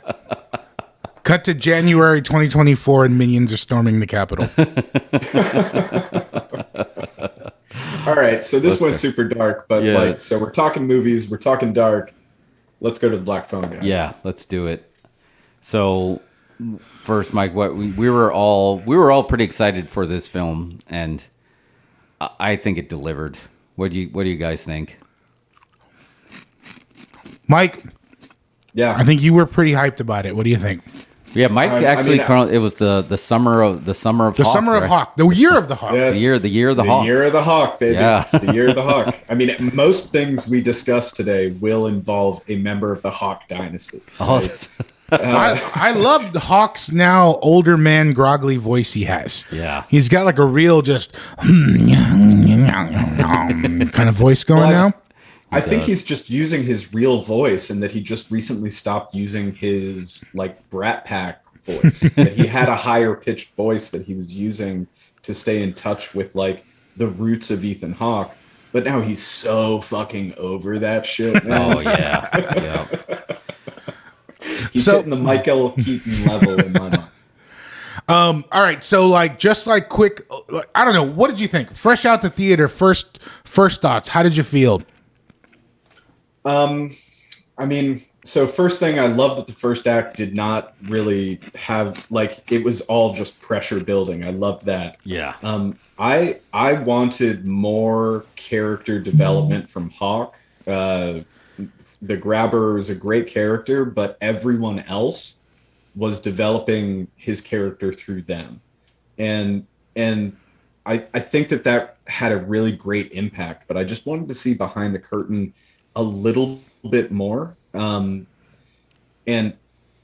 almost just because the character was being portrayed so well, that I felt like if we got a little bit of a moment that was exposed to that character, that we would walk away with a more complex relationship to him than we ended up walking away with. I love the performance. I love all the individual performances, but I felt that the bad guy was promised a lot more in the previews than was delivered on the movie. I 100% agree with that. I feel like the trailers for this, someone was asking about it at work, and I think the trailers are a little misleading. Yeah. I think you going in, you think it's Ethan Hawke's movie, and it's not. It's not the Ethan Hawke movie. He's great in it.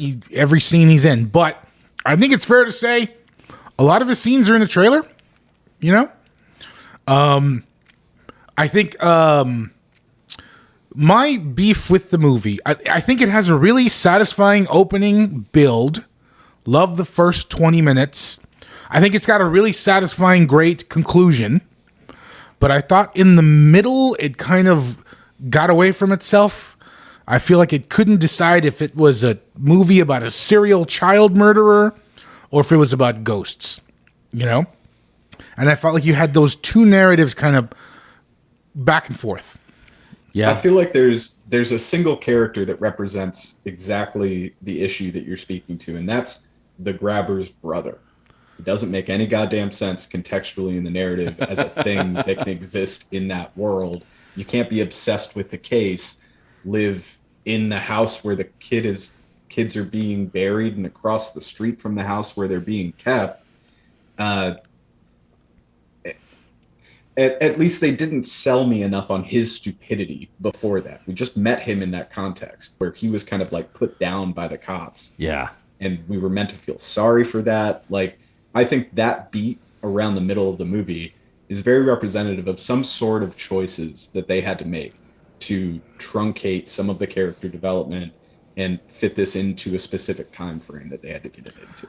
I agree with that. And I think to your point earlier where you were talking about not getting enough of the grabber, I feel like that's intentional, isn't it? Right? Because anytime you make a horror film, and this movie right out the gate, it's got one important factor: iconic mask. Iconic mask is going to get you over as a series, right? Tom Savini mask. Tom Savini mask. Great gimmick with the removable mouths and stuff like that. Love it. That's awesome.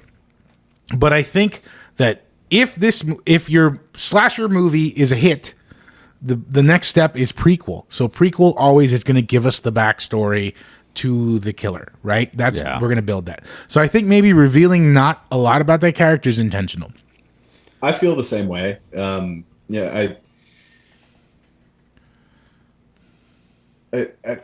movie is doing well. They're making a sequel. They're already working on it. Joe Hill has actually started writing it, right? Like in response. Did you know Joe Hill is Stephen King's son? Yep. I was watching the movie the whole time, and I was like, "This feels like a Stephen King movie," and I looked it up, and it's his son. Yeah, I love that. It's his first like major movie. He's had some other things that have gotten adapted and not been super successful. And he's actually involved a lot more in the press with this one, where the team, the Blumhouse team, is putting him over as Stephen King's son, right? Got to build your own stars, man.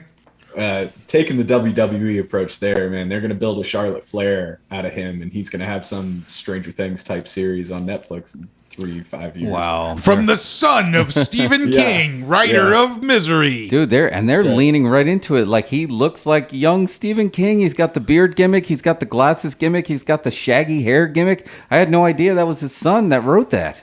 Wow. He is the chosen one. I mean, and so you think about it from that context, right? Like you've got a Tom Savini mask, you've got the son of Stephen King, you've got a displaced Marvel director, and you've got Ethan Hawke who could give no more fucks. And like, to me, that feels like a really good time, and I think it was. And there were two scenes for the grabber that were not in any of the trailer material that really stood out for me in the movie.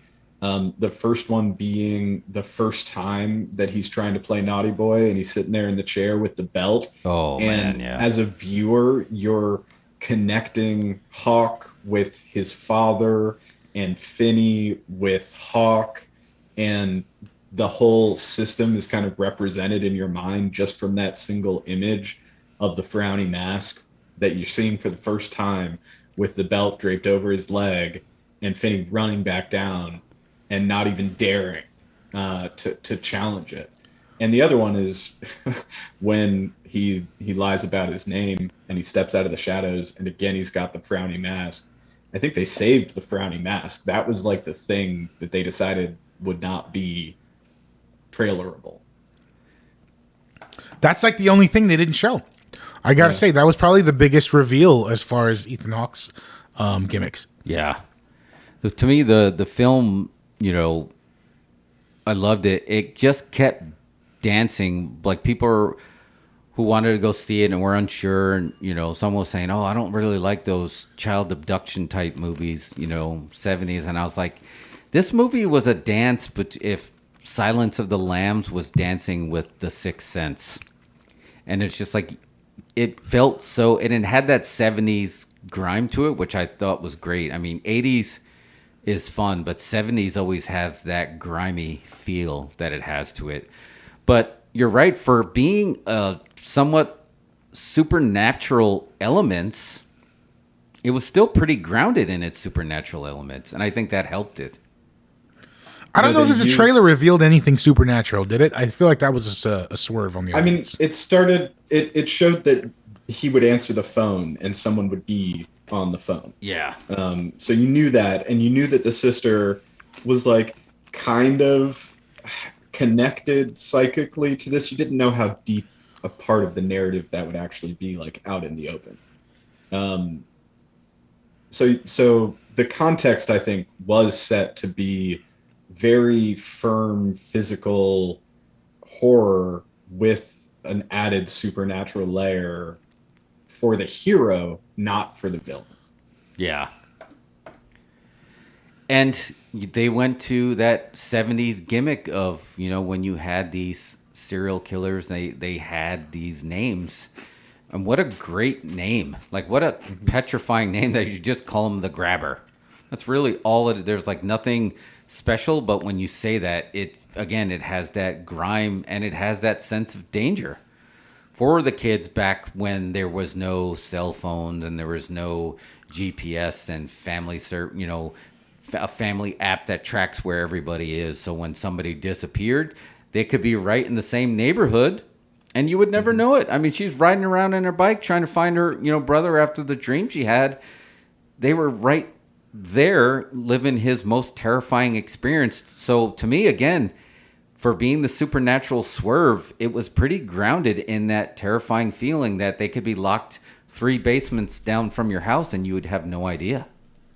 Do you guys know, so two things. First thing, do you guys know the story of how Blumhouse actually asked Derrickson to direct this? No. I haven't heard it. Okay. So that'll go first then. So what he ended up doing was Derrickson was at home and he heard a phone ringing somewhere in the house. And so he went to investigate to find the phone, went down into his basement, found a black phone that was installed on his wall, answered the phone, and Bloom was on the other side and told him, I installed this to ask you if you wanted to do this movie, The Black Phone, gave him some context for what it was. And so his entry into that world was this weird supernatural appearance of this phone in his own space. And so when you're talking about this as a universe builder, I think that that's the thing that's going to actually carry through. That the Grabber isn't necessarily going to be the thing that we see a lot more of in the future, the way that we will here. I think we're actually going to move forward from here, and the Black Phone itself will become a supernatural entity that manifests itself in certain places where this kind of there's a backlog of spirits that need to connect to somebody, right? Like, think about the way that the video camera works in Sinister, capturing those darkest moments. And I think he's probably going to head in that similar direction with the Black Phone actually being the core of this. I didn't even think about that, but I think you're right. They definitely want to franchise it somehow. Oh, yeah. There's no way Did you they catch don't. Blumhouse's new logo? Hell yeah, Marvel-ass logo. Oh, yeah. It's like, check out all these franchises we got. We got Halloween, The Purge, Sinister. They're all, just line them all up.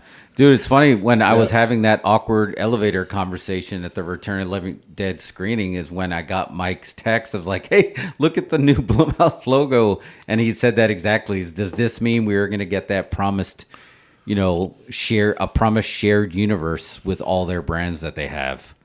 Which take my money right now. Bro, nobody does it better. Blumhouse is just cranking out franchises like nobody's business. I mean, they have some misses, but I would say they've got they're shooting like 65% from the field. Yeah. And the franchises. Couldn't they just do Cabin in the Woods 2 and actually use all of their actual franchises as the things that could come through? And that would basically be a universe combiner? I'm going to drop a Jim Cameron on this one. How about this? Cabins in the Wood. Cabins in the Woods.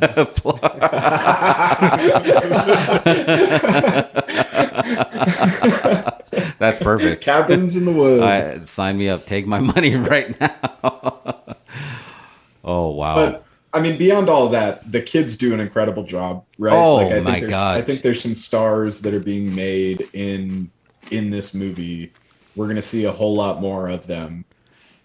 She was, I got to look up her name. She was phenomenal. What a phenomenal actor that little girl was. She was blowing me away that belt scene was pretty, when they were setting up the belt scene and her dad basically was whipping her with the belt he did in the 70s. The performance between the brother and sister were out of this world. The end of that belt scene was improvised. Oh, that the really? father and the daughter improvised the like the last third of that scene. Do you guys follow C. Robert Cargill? He lives here in Austin, the writer. No, I don't. He's been a collaborator with Scott Derrickson for a while, but he's a writer here in Austin. He's got an excellent Twitter feed, lots of inspirational writing stuff. He says, I think the script was really strong in this movie. I love the way they set up all the things that were going to come into play in the finale and how he beats the grabber and gets his escape. That was great. I loved all that. I love the setup. Mm-hmm. Your arm is mint. Your arm is mint from the very first scene. They're planting the seeds, right, for that big payoff, and I thought the payoff was great. Yeah. I just my only beef with this movie, I wish Joe Hill or whoever was scripting this out was I think it should have just picked a direction here. Do you want to be a child abduction movie or do you want to be a ghost movie? You can't be, and then simultaneously, it's a ghost movie, also an ESP movie. So it's just like there's just so much going on. Yeah. I just thought it gave it a little lack of focus. But in the end, I thought it was a satisfying wrap up. The crowd kind of popped when he falls in the hole. Very mildly, reservedly, just light clap, golf clap. But I don't know. I liked it. I think I'm interested to see what they do with it next.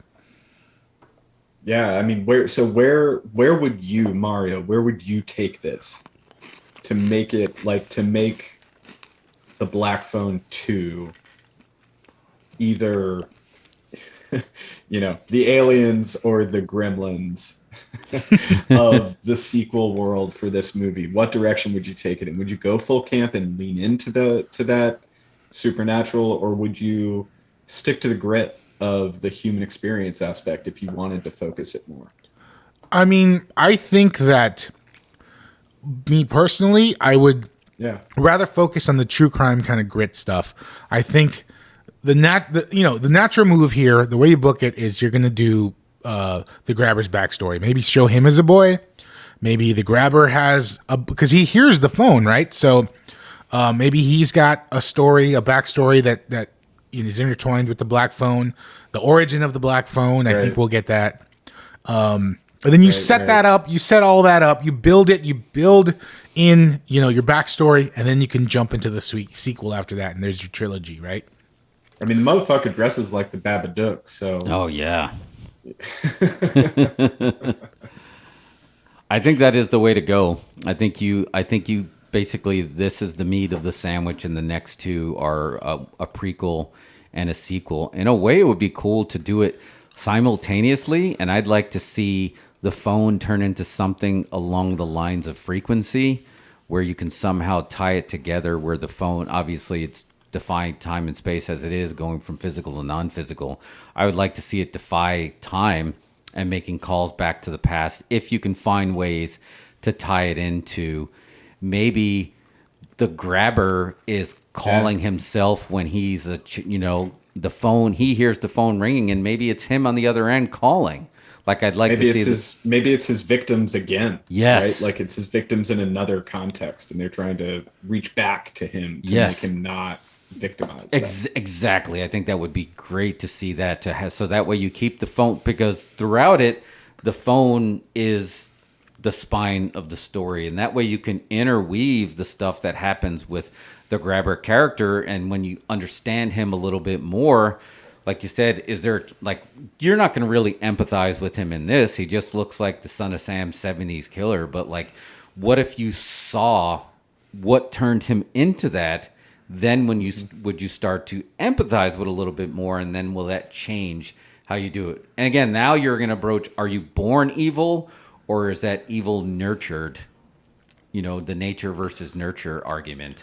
But I think Mike is right, though. I'll just say, Mike, your point is right. But the actual Black Phone is the Fonzie of this movie. Yeah. That's what you're going to see. That's what you franchise out. It doesn't matter who's in the movie.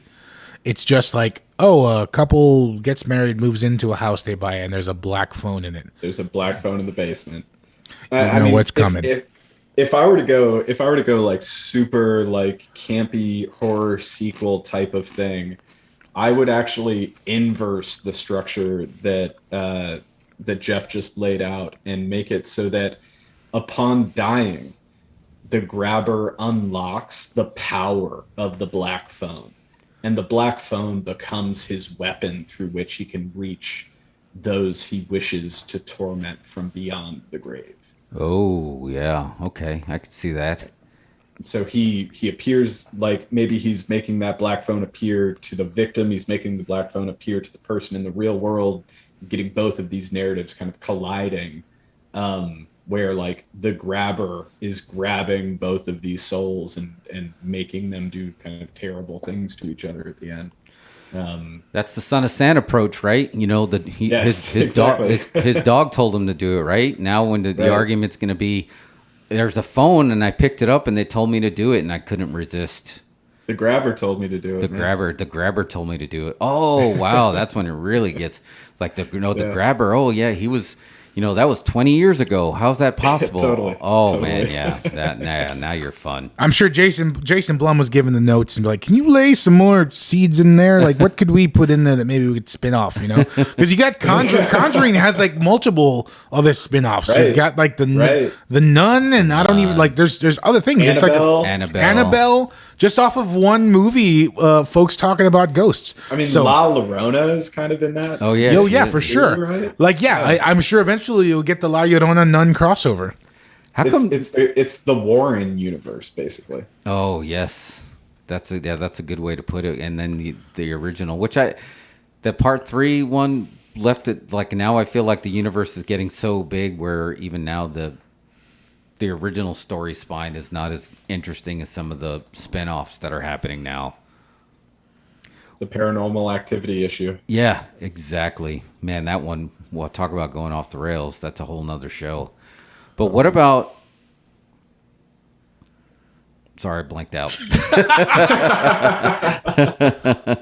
How are you doing on those chips, though? The chips are, I think is why I Did you blanked out. Did you tear them up, or no, you couldn't do it? Oh, no. There's plenty of chips here for you. They're way too hot. Yeah, they're way too hot for me. So... Let's you guys want to jump into the, since this is the summer of the Hawk, you want to jump into the next Hawk storyline that we have with the most cinematic story of the year easily that was not playing in cinemas. And that's that Stranger Things finale. 1000%. I'm going to mark out so hard on this. I'm going to need both of you to speak before I jump in, because I'm going to be like super, super positive and obsessed with aspects of it. So please. Here was my note when, and now I understand, Mike, where you're texting me like, did you watch yet? Because I can see that, I can feel why this must have been simmering to you. But all I know is after watching this finale, and even this season, but then the finale, the last 2 episodes that dropped, the Star Wars story writers, the Game of Thrones story writers, they've all been exposed. The lights turned on and the roaches scattered, because this is how you end the season, but this is how you respect canon. This is how you respect a brand. This is how you respect characters. This is how you respect your own story, and created something on the scale of Avengers Infinity War Endgame contained within that little tiny Netflix app. It blew me away, the performance there. I mean, they had a lot of that they had to unpack. They had basically 4 stories going on at the same time, and all 4 of them all had huge stakes. So what separates this? Because Mike, I'm just telling you, I'm only like halfway through the first part of the season. Y'all can spoil me; it's okay. But what is it that is setting this season apart? Because I hear it all over the internet. Everyone's saying what episode are you on? I want to say I'm like on 4 of the first half. So you just saw Dear Billy? I think so. So the last thing you saw was the Kate Bush thing. Yes. Oh. Yeah. So how did you feel about that episode in particular? I mean, I thought it was strong. I don't know. The past seasons of Stranger Things, I gotta admit, they kind of lost me. Yeah. You know, I wasn't super enthusiastic going to this one. I do feel it's an upgrade, but I'm still not 100% in it. Yeah, I mean, I think the thing that does it for me, I mean, definitely the moment at the end, like the sequence at the end of Dear Billy, I think is really well developed from a character-driven narrative perspective. That it's something that is completely in the universe of the characters that they've created, and is using nostalgia to supercharge the emotional impact that character development is having for you. That to me is why that song has kind of become a popular culture phenomenon off of that episode, and so many people are really deeply connecting with it right now, is because it's all character driven. And I totally agree, Mario. Like season 2, season 3 in particular, just never really lived up to my expectations. Season 3, my memories of that are just kind of like speed running through the episodes. 100%. That's how I feel like I just sped through the whole season and it didn't really leave an impact on me. Right. But I think that the length of this season makes that experience not possible. Yeah. That you kind of like, you have to chunk it out a little bit more. And, you know, I will say, like, I do think that this is like a true accomplishment of modern television, that it's one of the most complete objects that's ever been crafted. Is there a little bit of fat that you could cut? Yes. Are there some choices that you could make to maybe refine it a little bit? Like, I could see a case being made for the whole Hopper narrative really only being something that comes in at the third act of the season, that you don't need to see him in the goulash for the entire time for that narrative to mean as much as it does. Yeah. That you don't necessarily need to be riding around in the car with with Lucas and the Riverdale kid for us to hate the Riverdale kid. Right? Like there's a lot of stuff that probably could be thinner if it needed to be. But I feel like the fact that it didn't have to be in this particular experience, and that you could have each episode be completely different lengths, and that you're segmenting it out as like, here's 85% of it, and then the last 15%. All of those are really unique experience that for me, as someone that consumed on the first to second day the first part, and consumed on the first day the second part, that it's been a really powerful experience. And I've found myself going back to that scene at the end of Dear Billy, just particularly because I think it really beautifully, better than any media I've seen, captures the experience of someone that is isolating themselves from the people around them, and the destruction of the prison that you've kind of created for yourself. And in this case, Vecna is creating the physical entity that she ends up escaping from, but it's her move to action that saves her own life there. And that's just like some of the stuff that I fell in love with this season. And you're 100% right on that scene. You know, the stakes. This season was all about stakes. The stakes were high, you know, and JJ was saying they have so much leeway for how long the episodes could be. Usually it's the other way around. I was like, wow, they could have made these a lot shorter. These were all 45 minutes, an hour and 20 minutes, 2 hours and 20 minutes. How many hours of Stranger Things is this season? Well, it's 5 hours longer than the longest previous season. Yeah, that's it. So it's about 15, 20 hours. Yeah. I don't know. Yeah, because that was why cut anything? 2.5 hours, and then an hour and 20 or an hour and 40 for just the two that dropped, you know, for the volume 2. But you're right, they absolutely didn't have, and like Mike said, maybe they could have, like it all wasn't necessary, but it created the vibe. And JJ, I think you said this when you were here, that you almost wanted to do a pitch for why aren't you watching, and you were making an argument for why aren't you watching Stranger Things for the people that abandoned it, particularly in season 2. I abandoned it in season 2, and then I went back and kind of muscled through because I was like, this has to get better. This has everything that I do like, and I made it through. And I was probably one of the few that I did enjoy season 3. I enjoyed it way more than season 2. So I enjoyed season 3 enough that I was ready for 4, and it blew me away, like from the word go.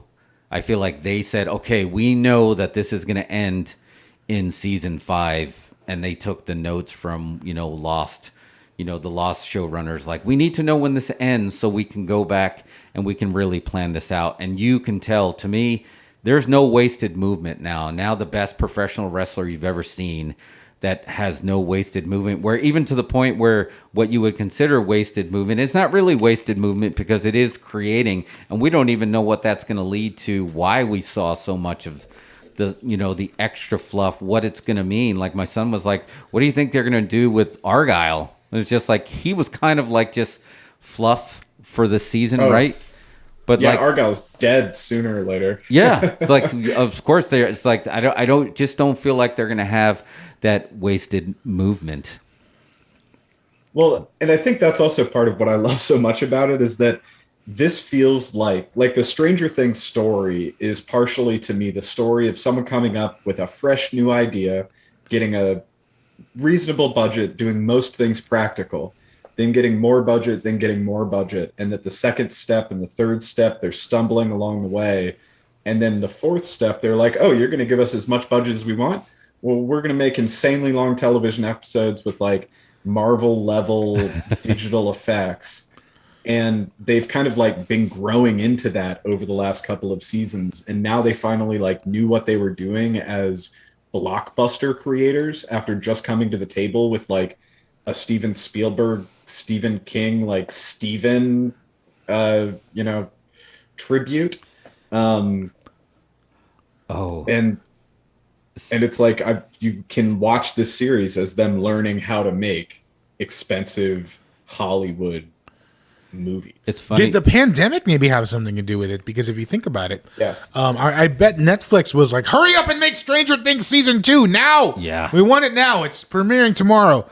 And now the pandemic slowed everything down, so they had a lot more time to work on it.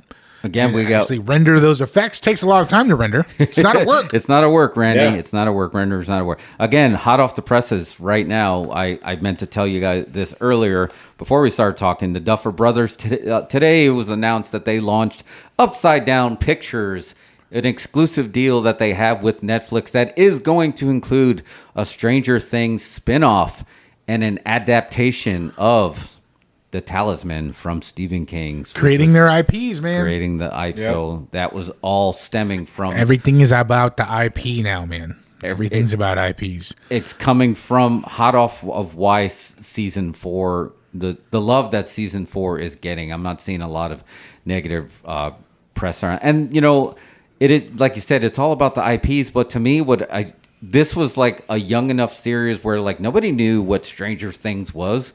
It came out of nowhere, and it was just basically... they made it. It's an original IP, right? Exactly. Like, that would be like if Free Guy was popular enough that there was now a Free Guy studio. Yeah.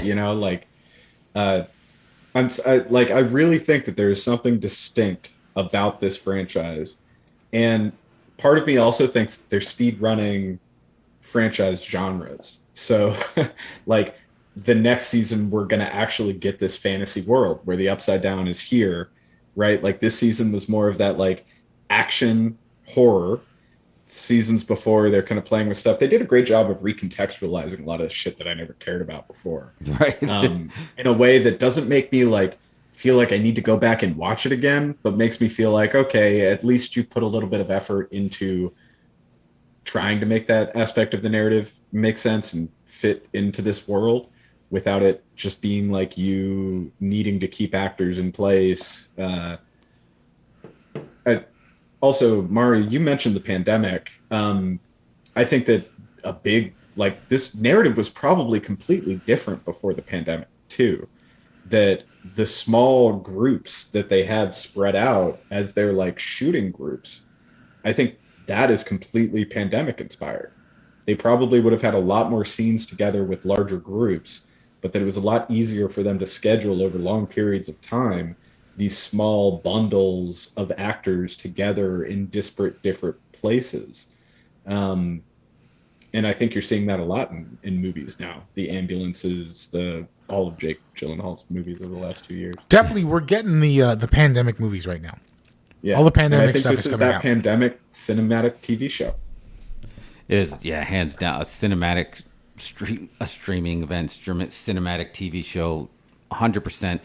We saw the trend happening, right, where it used to be the dirty word that I'm doing TV until I could become a movie star. And then movies became flooded with whatever studios made movies to the point where then all the really rich, great writers went back to that small screen. And now there's the rush to go back in the other direction of just like the streaming. So is this going to lead to like a renaissance of original films that are just like, well, we can't give you any slot on our app, but we can give you a small theatrical window just to get people back in theaters. I don't know. It's a crapshoot, man. Yeah. Like I'm telling you, it's a total crapshoot. I'm sure Netflix, when they produced this show, had no idea it was going to be this big. They probably were just like, okay, they're talking about the 80s. It happens in the 80s. We love it. Here's some money. Yeah. And it turned into this. Go. Go. Just get it on the air now. HBO's coming out with an app. I would have 100%, and I would do this tomorrow if Alamo or even IMAX said, we're going to show that finale on theaters on the big screen. I would go see it. I'd go see it, even though I can watch it for free on my phone right now. I'd want to experience that finale, those pops in a theater, because they, Mario, you're in for a treat. We don't even have to talk about what they are, but they have those moments that you want people to cheer in theaters. I mean, the most metal moment ever. And I don't think that's an exaggeration. That shit is so fucking sick. No.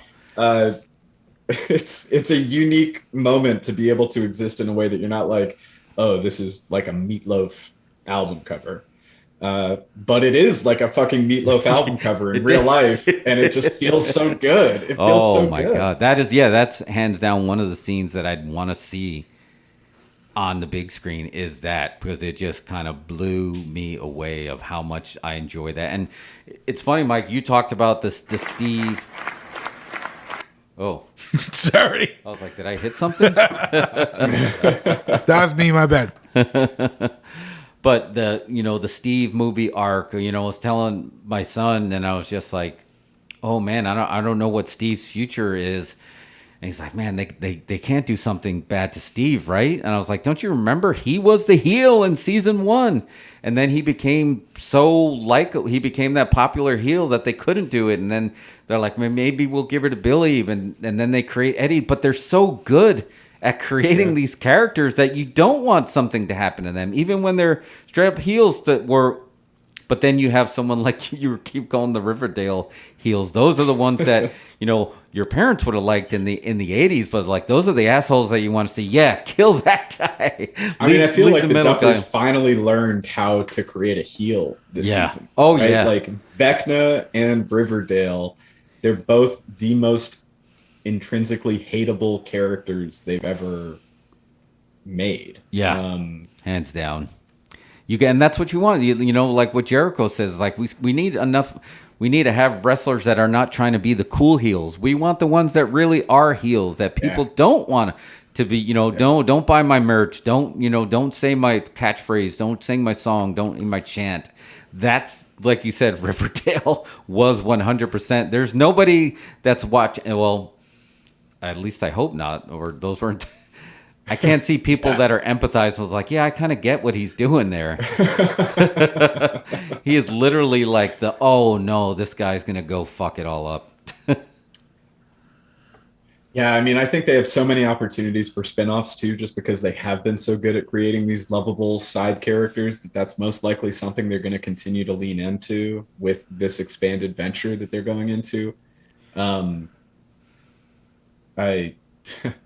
I when they first created the series, they were going to kill Elle off in the first season because they thought this was going to be an anthology about all of the individual numbered powered kids that had all these different powers, and they were comic book spin-offs and all that kind of stuff that like people with fire powers and people with ice powers, and it's like this weird X-Men like rip off. And the aesthetic that they filmed the show with was so much more over than the narrative that they were trying to tell, that they ended up just basically like bricking the entire narrative structure, narrative approach that they were taking. And I think they've probably done that 3 to 4 times up to this point. And this season, to me, in its totality, just feels like that perfect melding of that nostalgia aesthetic mixing with nostalgic storytelling that makes you not really care how old the kids are. I just feel like they really hit something here, and that they've probably planned this out as the final 2 stages. And I think that that's something that franchises can really take to the bank. You don't have to put out any effort into the 2nd or 3rd chapter in a 4 or 5 chapter story. So long as 1, 4, and 5 kick ass, everyone's going to love everything. I think you're right. Do you foresee, like, we know season 5 is going to be the end, and now they're talking about a spin-off. And there's going to be a time jump, I believe, from 4 to 5. They're going to try to catch it up so the kids look a little bit more age. They need to save money on de-aging effects. Yeah. You can't afford it. Can you jump ahead in time, please? The age appropriate, so they are going to jump ahead. And I think this story obviously lends to it because they can easily, if they wanted to, they can approach. This had more of the, Mike, to me, the Langoliers feel. Like people are starting to wonder, like, what is the Upside Down? And Mario, you already saw this because this was in the earlier episodes when they're in the Upside Down and they went to go get the gun, and like, oh, the gun doesn't exist here yet. And that's what it reminded me of Stephen King, The Langoliers, where the dots come and basically the past starts to die, and then you have these things that absorb the past. I feel like, oh, okay, so that's what they're leading to with the Upside Down. But that means if you're looking at it as a line like that, a timeline, they could, if they wanted to, jump forward. But you think that would take away from the story of just like, oh, come on, they just did time travel? No, I think they're absolutely gonna tell this story, right? Because in this series, I guess season 4, they start to tell you the origin story of the Upside Down, and you learn by the end of part 1 that the Upside Down existed, and that 1 went there when 11 got really pissed, and in chapter 2. You find out that it was a barren landscape, that 1 was an explorer walking around, and that Demogorgons already existed, and that the matter that or the energy that is the Mind Flayer already existed within the landscape, but Hawkins isn't there, and we don't know anything really beyond the point of Elle opens the door accidentally when remote viewing and seeing a Demogorgon. And so I think that we're going to continue to get that story of 1 somehow, and how he integrated with the land. And then I think we're going to get up to the point where Will is there, because Will is the only other person that we have known to survive in the Upside Down for any extended period of time. And it just so happens that the specific date that Hawkins is stuck on is the date that Will went into the Upside Down in series 1. So there's got to be some sort of connection there where Will and his relationship to the Upside Down, his relationship to Vecna, which we see hinted at in the final moments of the series, I just think that there's something huge there that we don't know everything about right now. Yeah, I think you're right. And they're at the point now where they just hit a peak. So they have a lot of things that they will need to address. Are you concerned that there's a chance where all this goodwill they have from 4 of them not being able to stick the landing with a lot of threads that they're going to have to close. I don't think they have to close all of them, obviously, because they're going to have spin-offs, and you can't tell me in 10 years that they're not going to say, hey, how about we just have one reunion film? I'm sure it'll come, once some time passes. But are you concerned that they're not going to stick the landing?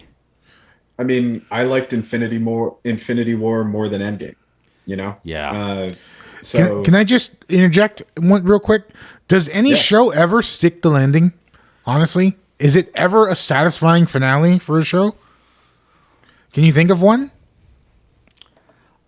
I think I'll say two controversial ones that a lot of people think Seinfeld didn't stick the landing, but if you understood what those characters were about, I think it did. And it just, they wanted something different. And to me, I think Lost did. I think Lost went off the rails, and then they cleaned it up nicely at the end, to the point where when you start understanding physical and non-physical and time and reality and everything happening at the same time.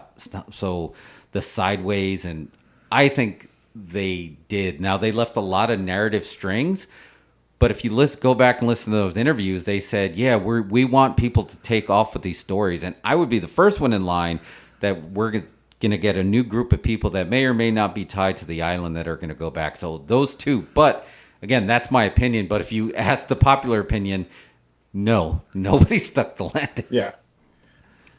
Yeah, I mean, maybe Perfect Strangers. I don't think there's enough Perfect Strangers scholars out there for me to know off the top of my head if the final. Balky gets his citizenship. It's great. Okay, there we go. That's what I'm talking about. That sounds like they stuck it. Oh man, and I like to tie it with the Lost showrunners making the leftovers, and then you got the tie-in because they were and they were a huge fan of Perfect Strangers, and that was part of the narrative. Yeah.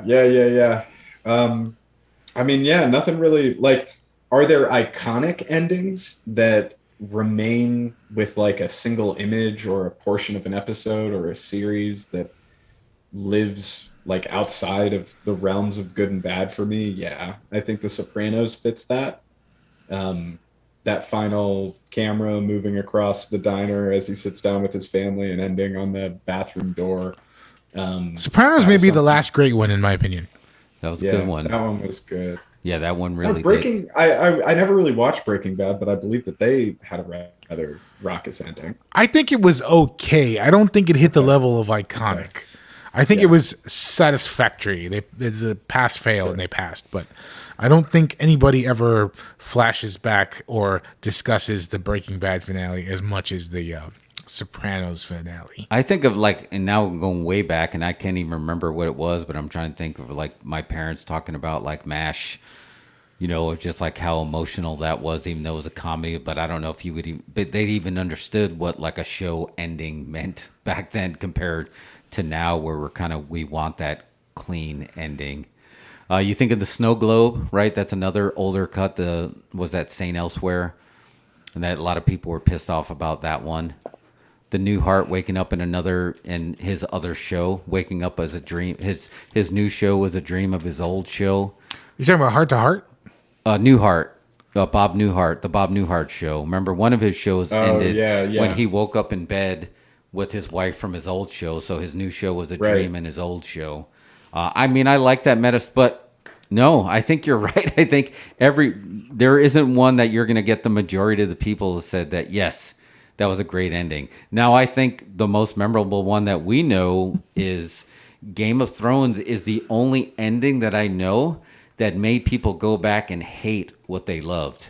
That to the point where they almost feel like they just woke up in bed with somebody they had no idea, they don't remember going home with, and that was a horrible experience. Lose my phone number, I never want to see you again. They did the reverse of sticking the landing of they went back in time and undid a lot of goodwill, to the point where a lot of people didn't even watch the trailer for the new spinoff show that's happening because they're still starched from that. I don't think those shows are going to get over, honestly. No, there's no way. I mean, not in this day and age. Look what happened to the Potterverse, right? Look at what all the stuff that's happening. Jesus. Yeah, there's no forgiving. Even you can even argue like Lord of the Rings that they had all the love, but I mean, did The Hobbit didn't get that kind of love? So I mean, it's gonna be. I think Stranger Things has a. It's gonna be tough, but I think they're going to do it. Maybe I'm being cautiously optimistic, but I think they are going to stick the landing if they stick with what they're doing right now. And I think the best way to end it is find a way to not fully end it, but then people feel a little unsatisfied. But if you have too much closure, you're going to make some people angry. So it's a tightrope, man. I have an alternate solution. Never end any show. Just let Yeah. it fade off into obscurity, and people can wonder about it forever. Oh, I mean, that's what everyone used to do, right? Like, I was thinking back to like my favorite shows growing up, like, and not even just like live action stuff, but thinking like, you know, Nicktoons and things like that. And it's like, yeah, eventually they just like fade into requel, reboot, like. How is this thing ever going to end? Like the Rugrats just got rebooted in 3D, right? Like that was a thing. That show's never going to end. I mean, in the Alf finale, he was captured by the government and taken to Area 51. Oh yeah, right. Yeah, That's how it ended, and they just left it there. I mean, I think another way to look at it though is like it feels like at this stage with the like leniency that the Duffer Bros are being given, it's going to be really hard for them to like just distribute their uncut, pure vision of what they think this ending should be. We're basically just like straight to the Snyder cut because Netflix isn't coming in with any creative feedback for the Duffers at this point. No. Right. And so like in that context, I think all studios are really struggling with that. I think Marvel is getting into this point where it's like everything's starting to feel formulaic again. And they don't feel that way. They feel like they're breaking their own rules more for the first time than they have before. And so it seems like it's going to be really hard to walk away without like having all the same itches scratched that you try to get scratched from a major series. We get cameos in Stranger Things. Oh, that's Freddy Krueger. Oh, that's a cardboard cutout of Freddy Krueger. Oh, that's a mask of Michael Myers. Oh, here's a my character God. from a Stephen King novel. Yeah, totally, man. Oh, here's a kid reading fucking Stephen King. Here's young Steven Spielberg. You get all of that shit, right? It's the same thing as us going through Marvel and being like, oh my God, did you see the person in the blue jacket with the yellow lines that's sitting at the diner? That's Hamburger Man. As soon as he eats his hamburger, he becomes super strong. And the person with you is just like, who the fuck cares about Hamburger Man? You're like, I love this fandom. And that's what they're doing for the 80s. And they did it better this season than they have ever before. I think they're going to continue that trend. I think we're going to start to see everybody die. And I just think nothing's going to be sacred. Like season 4 to season 5, I think has no reason not to equate in terms of impact equally with part 1 and part 2 of the It miniseries. Oh wow, yeah. I think sacrifices will have to be made. I think you're right. Elle's got to die. Like everybody's got to die. Yeah. Like every loose end that causes complications in the relationship puzzle needs to die. Like we got to be set up at the end with clean couples for all of these people to like stand arm in arm with, looking over the town that they like help protect as their kids run off and like one of them gravitates a fucking rock, you know? Right. All right, let's go through our list really quick. So I think we're all in agreement. I think to stick that landing, I think Elle has to sacrifice, which means Mike Wheeler can't go because he's going to have to be there to mourn Elle. Mm-hmm. I am curious. Will is the next one that I think he could be a potential sacrifice as well.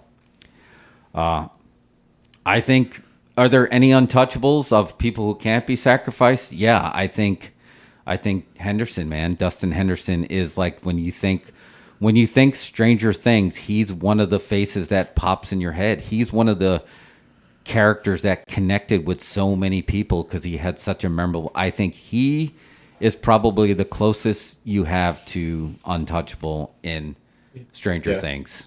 He's fucking Columbo telling the story at the beginning of Princess Bride. Yeah, exactly. Right? Like, he has to be the one that lives to tell the tale. Explain. Exactly. I think it has to be him. I don't know about Steve. I am curious because he's made it this far, right? Like he seems like he's gonna die every single year, and they rewrite around him. I mean, you feel like you want to get because you watched him. He was the original Riverdale heel that you're like, but he was just except he had. I think Steve gets the full redemption arc at this stage. Yeah, that's why you're gonna kill him. You killed him in season 4. Yeah, because he's the guy that gives. He's the Coulson in that context, right? Eddie's not the Coulson. They haven't lost someone that really, really makes them fight. Yes. That's going to happen in season 5. So we're going to lose someone really meaningful really early. It's not going to be Elle. Elle we're probably going to lose in Act 3. Yeah. Right? But I like to think that we'll end up with 1 to 2 people surviving from every kind of nuclear family group. And so I think what ends up happening is if Elle dies, Mike does survive to mourn, but I think Hopper also survives to mourn. Yeah, I because agree. he lost his daughter, and that's going to have this full connect thing, and he's going to be trying to like sacrifice himself to save her, but then she's going to step up and be like, say something that makes him accept the death of his daughter in a more meaningful way, and that's like the Hopper arc. And if you have Hopper, you should probably keep Winona. Yeah, because that's agreed. the couple at the end. And I think if you kill Winona at this stage, that just also seems like a waste to me. That she was the main character of season 1. Yeah, exactly. I don't think it would get the value that they want because again, she's too good of a character that you would want her to be the one mourning, because she has, her other son, Jonathan, she has the brooding son. I think at like you said, for each of the nuclear families, I think, Joyce and Jonathan survive and Will would be the one, even though I don't like when it could take away the importance of what happened to Will in season 1, but I think it does. It's the cleanest that you can go in that route. I see them surviving. I don't see any value in killing Lucas because I feel like I can see him as he had a really cool turn around this story of how like almost like his loyalty was questioned and you were starting to wonder of just like, is the peer pressure going to get him? And then he had that nice swerve and then he had that awesome stuff at the end, that I did not even see coming on how much weight that was going to put, when he was basically protecting Max and then, going through that. So I don't see him going. I could see Max, even though she's on the ropes now, I can see the job getting finished and her not surviving. I can see that. Well, I think there's the least like reverberating impact from Max dying. I do think you have to kill either Steve or Jonathan, honestly. Yeah. Like one of them has to go so that Nancy can have a fulfilling, unconflicted Yeah, because Nancy's surviving. You're right. Right, So, Nancy's surviving, right? But I think that Nancy's mom is dead. I wouldn't be surprised if the little sister gets it, if the dad gets it, the whole Wheeler extended family basically gets taken in some massive event. Maury's probably going to die. Maury, man. Well, Mario, have you gotten to the Maury stuff yet? I'm not sure. Yeah, I'm not sure. The Maury, just his know-how of navigating the Soviet Union and his know-how of martial arts quickly So made good. him such a powerful character where he was almost like comedic and now he's comedic, but he's so valuable. Like you don't save Hopper this season without Maury. Like he's like Steve in a way. He became right? that Like he Steve weaseled his character. way into this like main role amongst the cast. So maybe I could also just see that if you're gonna kill Will, like if Dustin is the survivor of the group, you could kind of kill all of them. That's funny. That's what JJ just said. Will be the only one to survive, and he'll continue to be miserable for the rest of his life. I mean, I think if Will survives, then it's like you can see that as a piece of the Upside Down surviving at this stage. Right? Yeah. Like it's just difficult to see defeating it without having something. And there's no heel turn coming from Will that, you know, the Upside Down completely consumes him. I see I kind of agree what you're saying now. I can see Jonathan making the sacrifice and taking the bullet, you know, the proverbial bullet for Will and or Nancy, because I can kind of see him wanting to kind of like, I can see that. Like, he was self-righteous before, right? Like in terms of his character, if we look at his character going from the beginning to here, he's at a trough. He's at a low point for his character right now. He's fucking stoned out of his mind, hanging out with Argyle, living way below his potential. So he's gonna have to come up. Steve is at a high point right now. And by come up, I mean like have a climactic moment. I mean, Steve is sort of on a high point right now. I think Steve had a tough season, honestly. Kind of got lost in the mix. He did. He did. Like, because especially, you know, we were talking about all 4 of these arcs going on at the same time, and there was one big gap that you're like, wait, where the hell are they? Right. Like, it's just like, oh, he's still hanging from a vine? What the hell? But shout out to two legends in here, which I don't think are going anywhere, is... We talked about this. The legend himself, Paul Reiser, right? So I don't think Dr. Owens is going anywhere because he's killing it in The Boys and he kills it in Stranger Things. And then obviously the Summer of Hawk, Robin, I don't think she's going anywhere. She's just too likable. I know, but that's the thing. Like, the other way that you can kind of investigate who is going to die in a Stranger Things series is by ranking them based on who you like the most. Oh, yeah, right? Good point. Like, who you like the most and know the least. That's kind of like the equation. Oh, like, man. Eddie, loved Eddie this season. His season was awesome. His arc was clean. By the end of the season, you love him more than anybody. And, you know. Oh, yeah. Almost the star of the entire... I mean, he was such a powerful part of this entire season. He was like the glue of that final sequence. Oh yeah, it was so clean. It was so clean.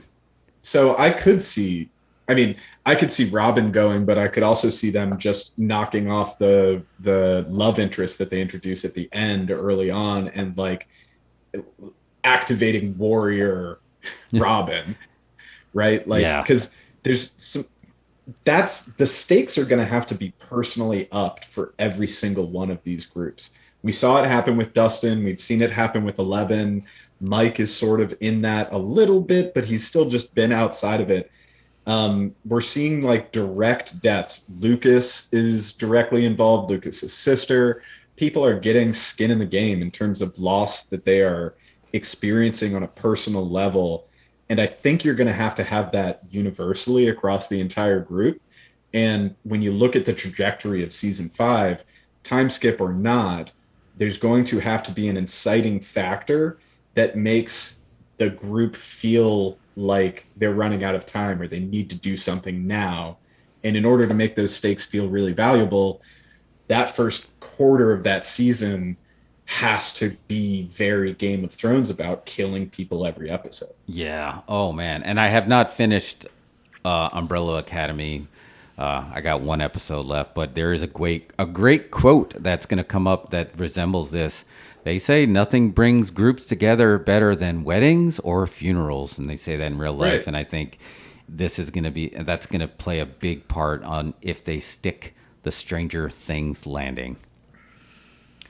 So we got, we still got a few minutes. Mike, I wanted to give you some time here. So I was trying to explain to Mario what we were talking about. So we were going to do our social media update, but today's social media update, we're going to dedicate to Technoblade. So I wanted you to kind of spill out the origin story. Because we just watched that before the stream there, by the way. Yeah, I showed Mario, like when I showed it to him on like how really powerful that was, and I was just like, Well, let me. I think you'll be able to explain the origin stories a little bit better than me, because all I can be like internet, Minecraft. But generally, that's how everybody kind of explains Technoblade. For anybody that doesn't know, Technoblade was a 23-year-old, primarily Minecraft YouTuber, and he recently, maybe a week or two ago, it was announced that he had passed away of cancer after battling for a number of months. And Technoblade was a very unique personality.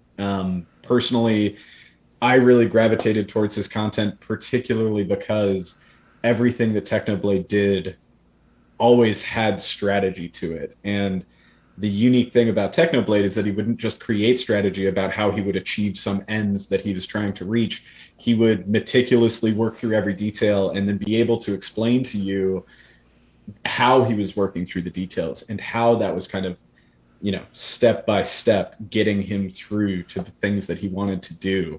The video that he posted upon his passing was called "So Long, Nerds." He always loved to talk about going out there and saving or killing orphans. Like, he just had this very unique way of talking, a very unique voice about him. There are some things that people always said about Technoblade, like Technoblade never dies. They called him the Blood God. They called him Technoplane because in one Minecraft server, he partnered with some people to use a plane to take over the entire world by some kind of edge case in how the rules worked for how you could claim land. And he was always trying to find these unique approaches to being the best at what he was doing. And he was always one of the best Minecraft YouTubers. But it was his unique philosophy and his approach about the world that really just stood out to me. And his passing, kind of hit me hard. It's one of those things where, if somebody that you don't know, that you've watched the content over and over again, you've come to know their stories, like how he would spend 11 hours mining potatoes during a potato war on another Minecraft server, and then explain how he was using videos talking about the war to set a false pretense for how many potatoes he was actually harvesting, so that eventually he could overtake the #1 potato owner in all of the Minecraft server that he was on. And he was constantly kind of setting himself up with these strategic battles that he could reach to the end, and only through the effort and execution of his incredibly unique perspective and strategic mind could he find freedom by actually putting in the work and getting it done. And beyond all of that, all accounts are that he was one of the nicest, sweetest, people that you'd ever meet in your life. It's it's just so fucking weird, right? Like, mid-30s, out here, live alone, don't interact with many people, but there's this weird 23-year-old YouTuber that's connected not just with me, but with millions and millions of other people across the world. Yeah. And I think we're going to see that more and more with a lot of personalities. Like, this is different than like when you see, an actor or something that you feel like you know them. Like, these YouTubers are the ones that are putting who they really are out there. It's funny, you didn't know what his name was, and then in the his in memoriam video, the So Long Nerds, that's when you found out what his real. He dropped his real name. Then he talked about. Talked about that prank that was unreal. That was just like Dave. Dave. Talking about Dave. But I thought it was really another hot off the presses. This was a cool move that the Minecraft launch page remembered Technoblade with his avatar, and he was known for being that crowned pig, and that is on the splash page that they put out there today.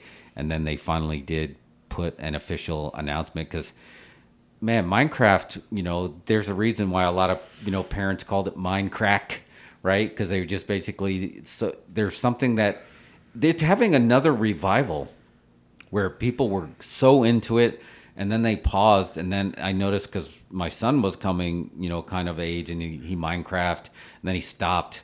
And now they're getting back into it again, and they're going back into this, and me enjoying, talking about how this universe is like getting into simulation hypothesis, and this is how you're building worlds, and this is the generation that's going to not be like scratching your head like, what do you mean life is like a video game? Because they're going to be like, yeah, I've been doing this the entire time, bro. I've been mining potatoes. I've been mining diamonds. And of course, this is a simulation. I got my own universe right there in the back room. What are you talking about? At any point, is the simulation playing a simulation within the simulation? Yeah, that's when you know that you are in the middle of a simulation is when the simulation. Like your Minecraft character is just in Minecraft playing a simulation game.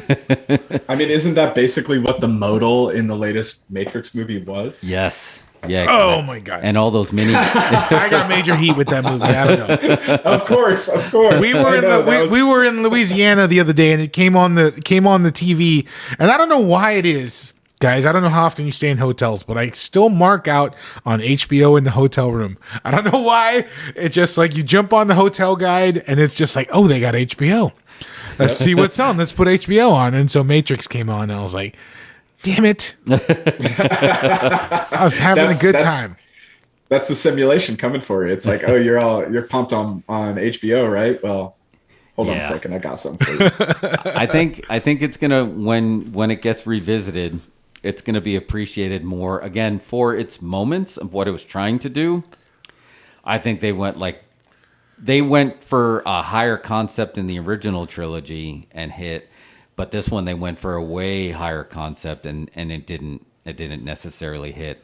But it's funny again, this next generation. I'm curious of the people who come up with Minecraft, molding them, and like you said, and people like Technoblade that are teaching the next generation how they're going to live. They're going to look at the world in a completely different way because of Minecraft. I think it has that cultural impact.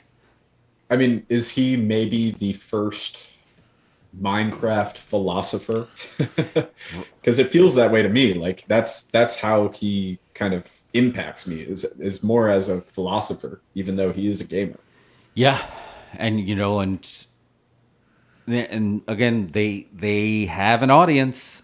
They have that audience because they have that common ground. And then what do? And just like we know, a lot of great conversations. It's like a lot of brain dump, and then all of a sudden something great will come out of it. So when you spend hours and hours, like you said, just mining on there, something great is going to come out of that. And then they're going to be, the next generation are going to be quoting gamers and memes like we quote movies and TV shows. So yeah, you can't discount the impact. I don't know what the count is on the video, on how it was almost up to 100 million. I know that he's over 100 million subscribers at this stage. Wow, that's unreal. I saw they paid tribute with the splash page. Of course, the SEO brings it up as the number one. So 6 days ago it dropped, and it's so it's up to 62 million, and it's got 7.2 million likes, and it's crazy. 1.2 million comments. This is literally going to become the digital memorial of Technoblade that people are going to go back and. Like, you can probably spend so much time just going through these comments of people, like you said, Mike, that are not necessarily going out and associating with a lot of, the parents like, oh, my kids never go out. They never go hang out with their friends because they're upstairs hanging out with their friends in a Minecraft server.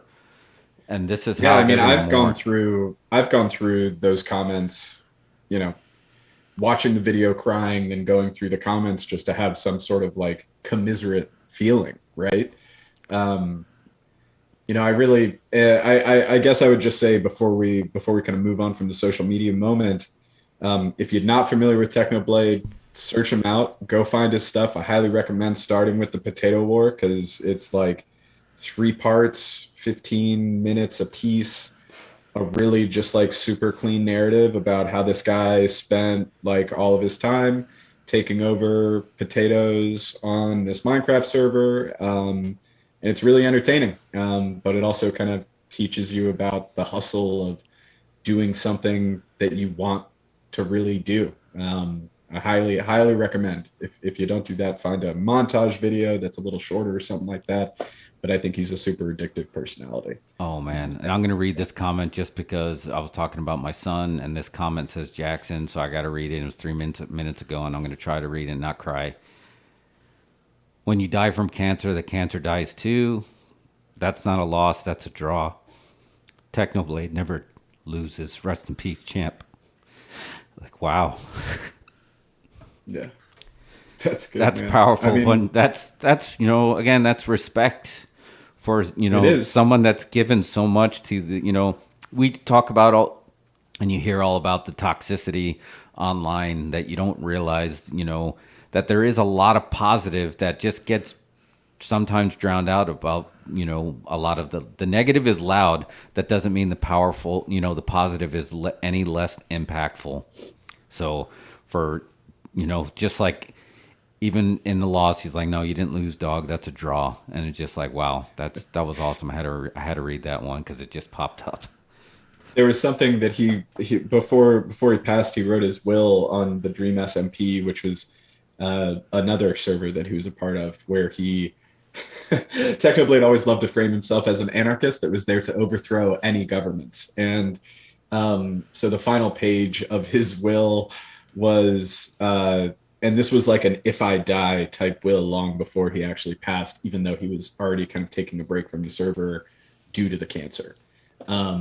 And the last page of it, I all of my devices are dead at this point, so I couldn't look it up, but I'll try to paraphrase it here, is something about now that I have successfully overthrown all governments of the world, I am moving on to the kingdom of heaven, where I will wage war with God. Oh man, that's awesome. That and I love the thought. Again, that's a very epic to think about, and who knows? Like I said, if this is the simulation in the simulation, who's not to say that he jumped in and didn't jump to a game to wage that war? Right. It's just on a different level, man. That's it. So, all right, R.I.P. Technoblade. Well, Mike, thanks for thanks for breaking that down for us. So, I think we're good, man. We're 3:15, and I know there's still a ton we didn't get to. We're gonna let Mario cut a promo on Radio Shack, who had a heel turn. So maybe we should end on that. Radio Shack has turned heel. Mike, do you know this? Yes. I want to end on that. Tell me all about it, man. Tell me about this. So Radio Shack, the corporation Radio Shack has been bought by a cryptocurrency company, which now says Radio Coins. And now they have the official Radio Shack Twitter that they have taken over. And they're just they're just dropping crazy shit. Here's a tweet from a Radio Shack from the other day. If you bitch slap someone in the comments section, but no one is there to see it, does it make a sound?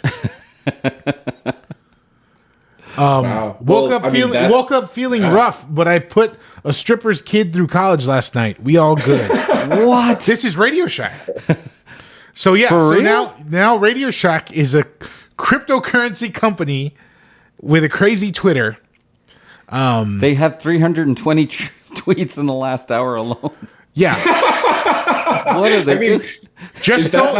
They just stole some girl's food at Chipotle. Thanks, Katie. I feel like that is the future, right? Like if we think about the dystopian,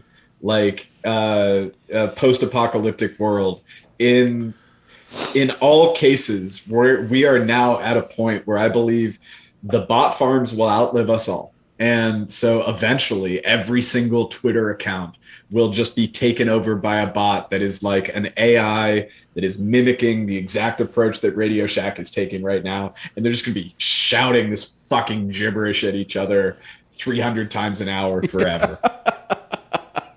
I wear my backpack on my feet. It's crazy, man. Like, check out the Radio Shack Twitter. It's just posting insane tweets. So yeah, an hour ago they posted a screenshot of their text, and someone texted them like, Radio Shack, I just found out my girl's been cheating on me, and it said, damn bro, Amy H from Michigan? Yeah, how did you know that? And then Radio Shack said, "Lucky guess." It's like, what kind of shit is it? And then it's got a picture of the Riddler from the Batman. Said, "Does he know?" What are they doing? This is real? Yeah, man. Radio. That's it. This is it. This is the future, man. She got Voldemort. I mean, isn't this just this is like an extension of the fast food Twitters, right? Like the Wendy's and all like these brands that hire really young people really inexpensively and just let them run their social media accounts and tell them to drive as much engagement as possible with That's what it's all about. Contextual rules, right?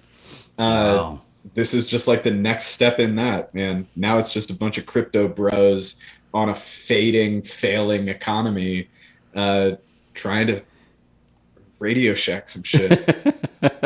And they have, the Shack is back. No, go follow us. And they're over, they're creeping up at 500,000 followers on Twitter. So I guess it's working.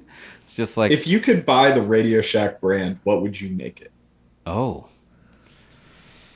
Yeah, I guess it would be something like, I don't know. I just worry that like if my grandfather came back and be like, "Oh, I'm working on the radio in the back. I need to go get some resistors. I need to go to Radio Shack." And like, no, you can't. That's not what they do anymore. I don't know, man. I see a huge team up, a Marvel level film team up between Cuba Gooding Jr. and Shaquille O'Neal, and it's a buddy comedy. Radio Shack. It's called Radio Shack. Yeah. Yeah. So is Cuba Gooding Jr. playing the character from Radio? I mean, it would have to be. Yeah, it's a team up.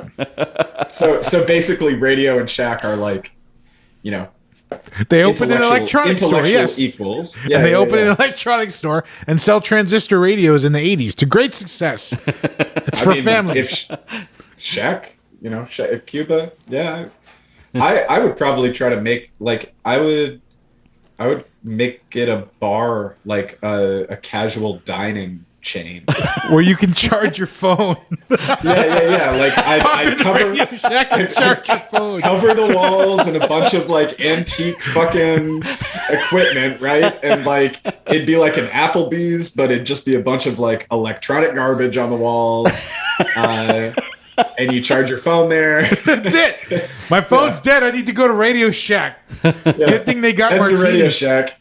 Head to Radio Shack. Gonna get like a gizmo margarita and some fucking headphone fries.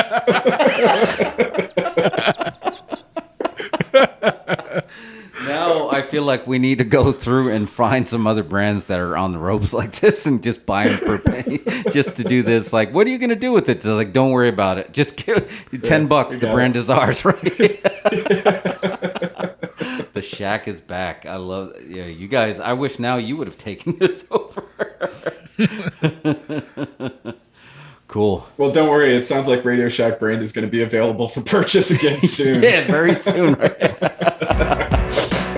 That's right, because they just, Radio Shack Free Battery Club. They're even mocking, so they went back in time to mock something in one of their Free Battery Club things, and they replied, "This guy fucks." That's fucking funny right there, man. Nobody's safe, not even us. So they're basically having Russ Hanneman from Silicon Valley run the Radio Shack. Dude, I think if you read these in Russ Hanneman voices, yeah, right. Do they have doors that open like this or like this? And you can still get parts to repair your ham radio there. Yes. Good. If you need them. We need some more comas in this numbers that are following us. All right, Jeff, is that a show? Yeah, that's a show. That's a show. Yeah. Mike, thanks for coming. Yeah, Mike B, thanks, on, man. It's always great when you're on, dude. I love your perspectives. I love having your commentary. Yeah, it's great. Thank you, JJ. Thanks for sticking around. Thank you, JJ. Yes, the human Wookiepedia. Oh, JJ, come back to the studio soon. When you were here, we had our biggest video ever. Oh, yes, that's right. Yeah, that was. They all like to talk about how it's all about RRR in your Indian audience, but I think it was JJ based. Yeah, not the triple R. It's about JJ. Might want to add one more J. Yeah, JJ. Can you throw another J in there? Triple J. Cool. All right, Joe. All right, fellas. All right, later. Take care. See yous. See ya. Peace.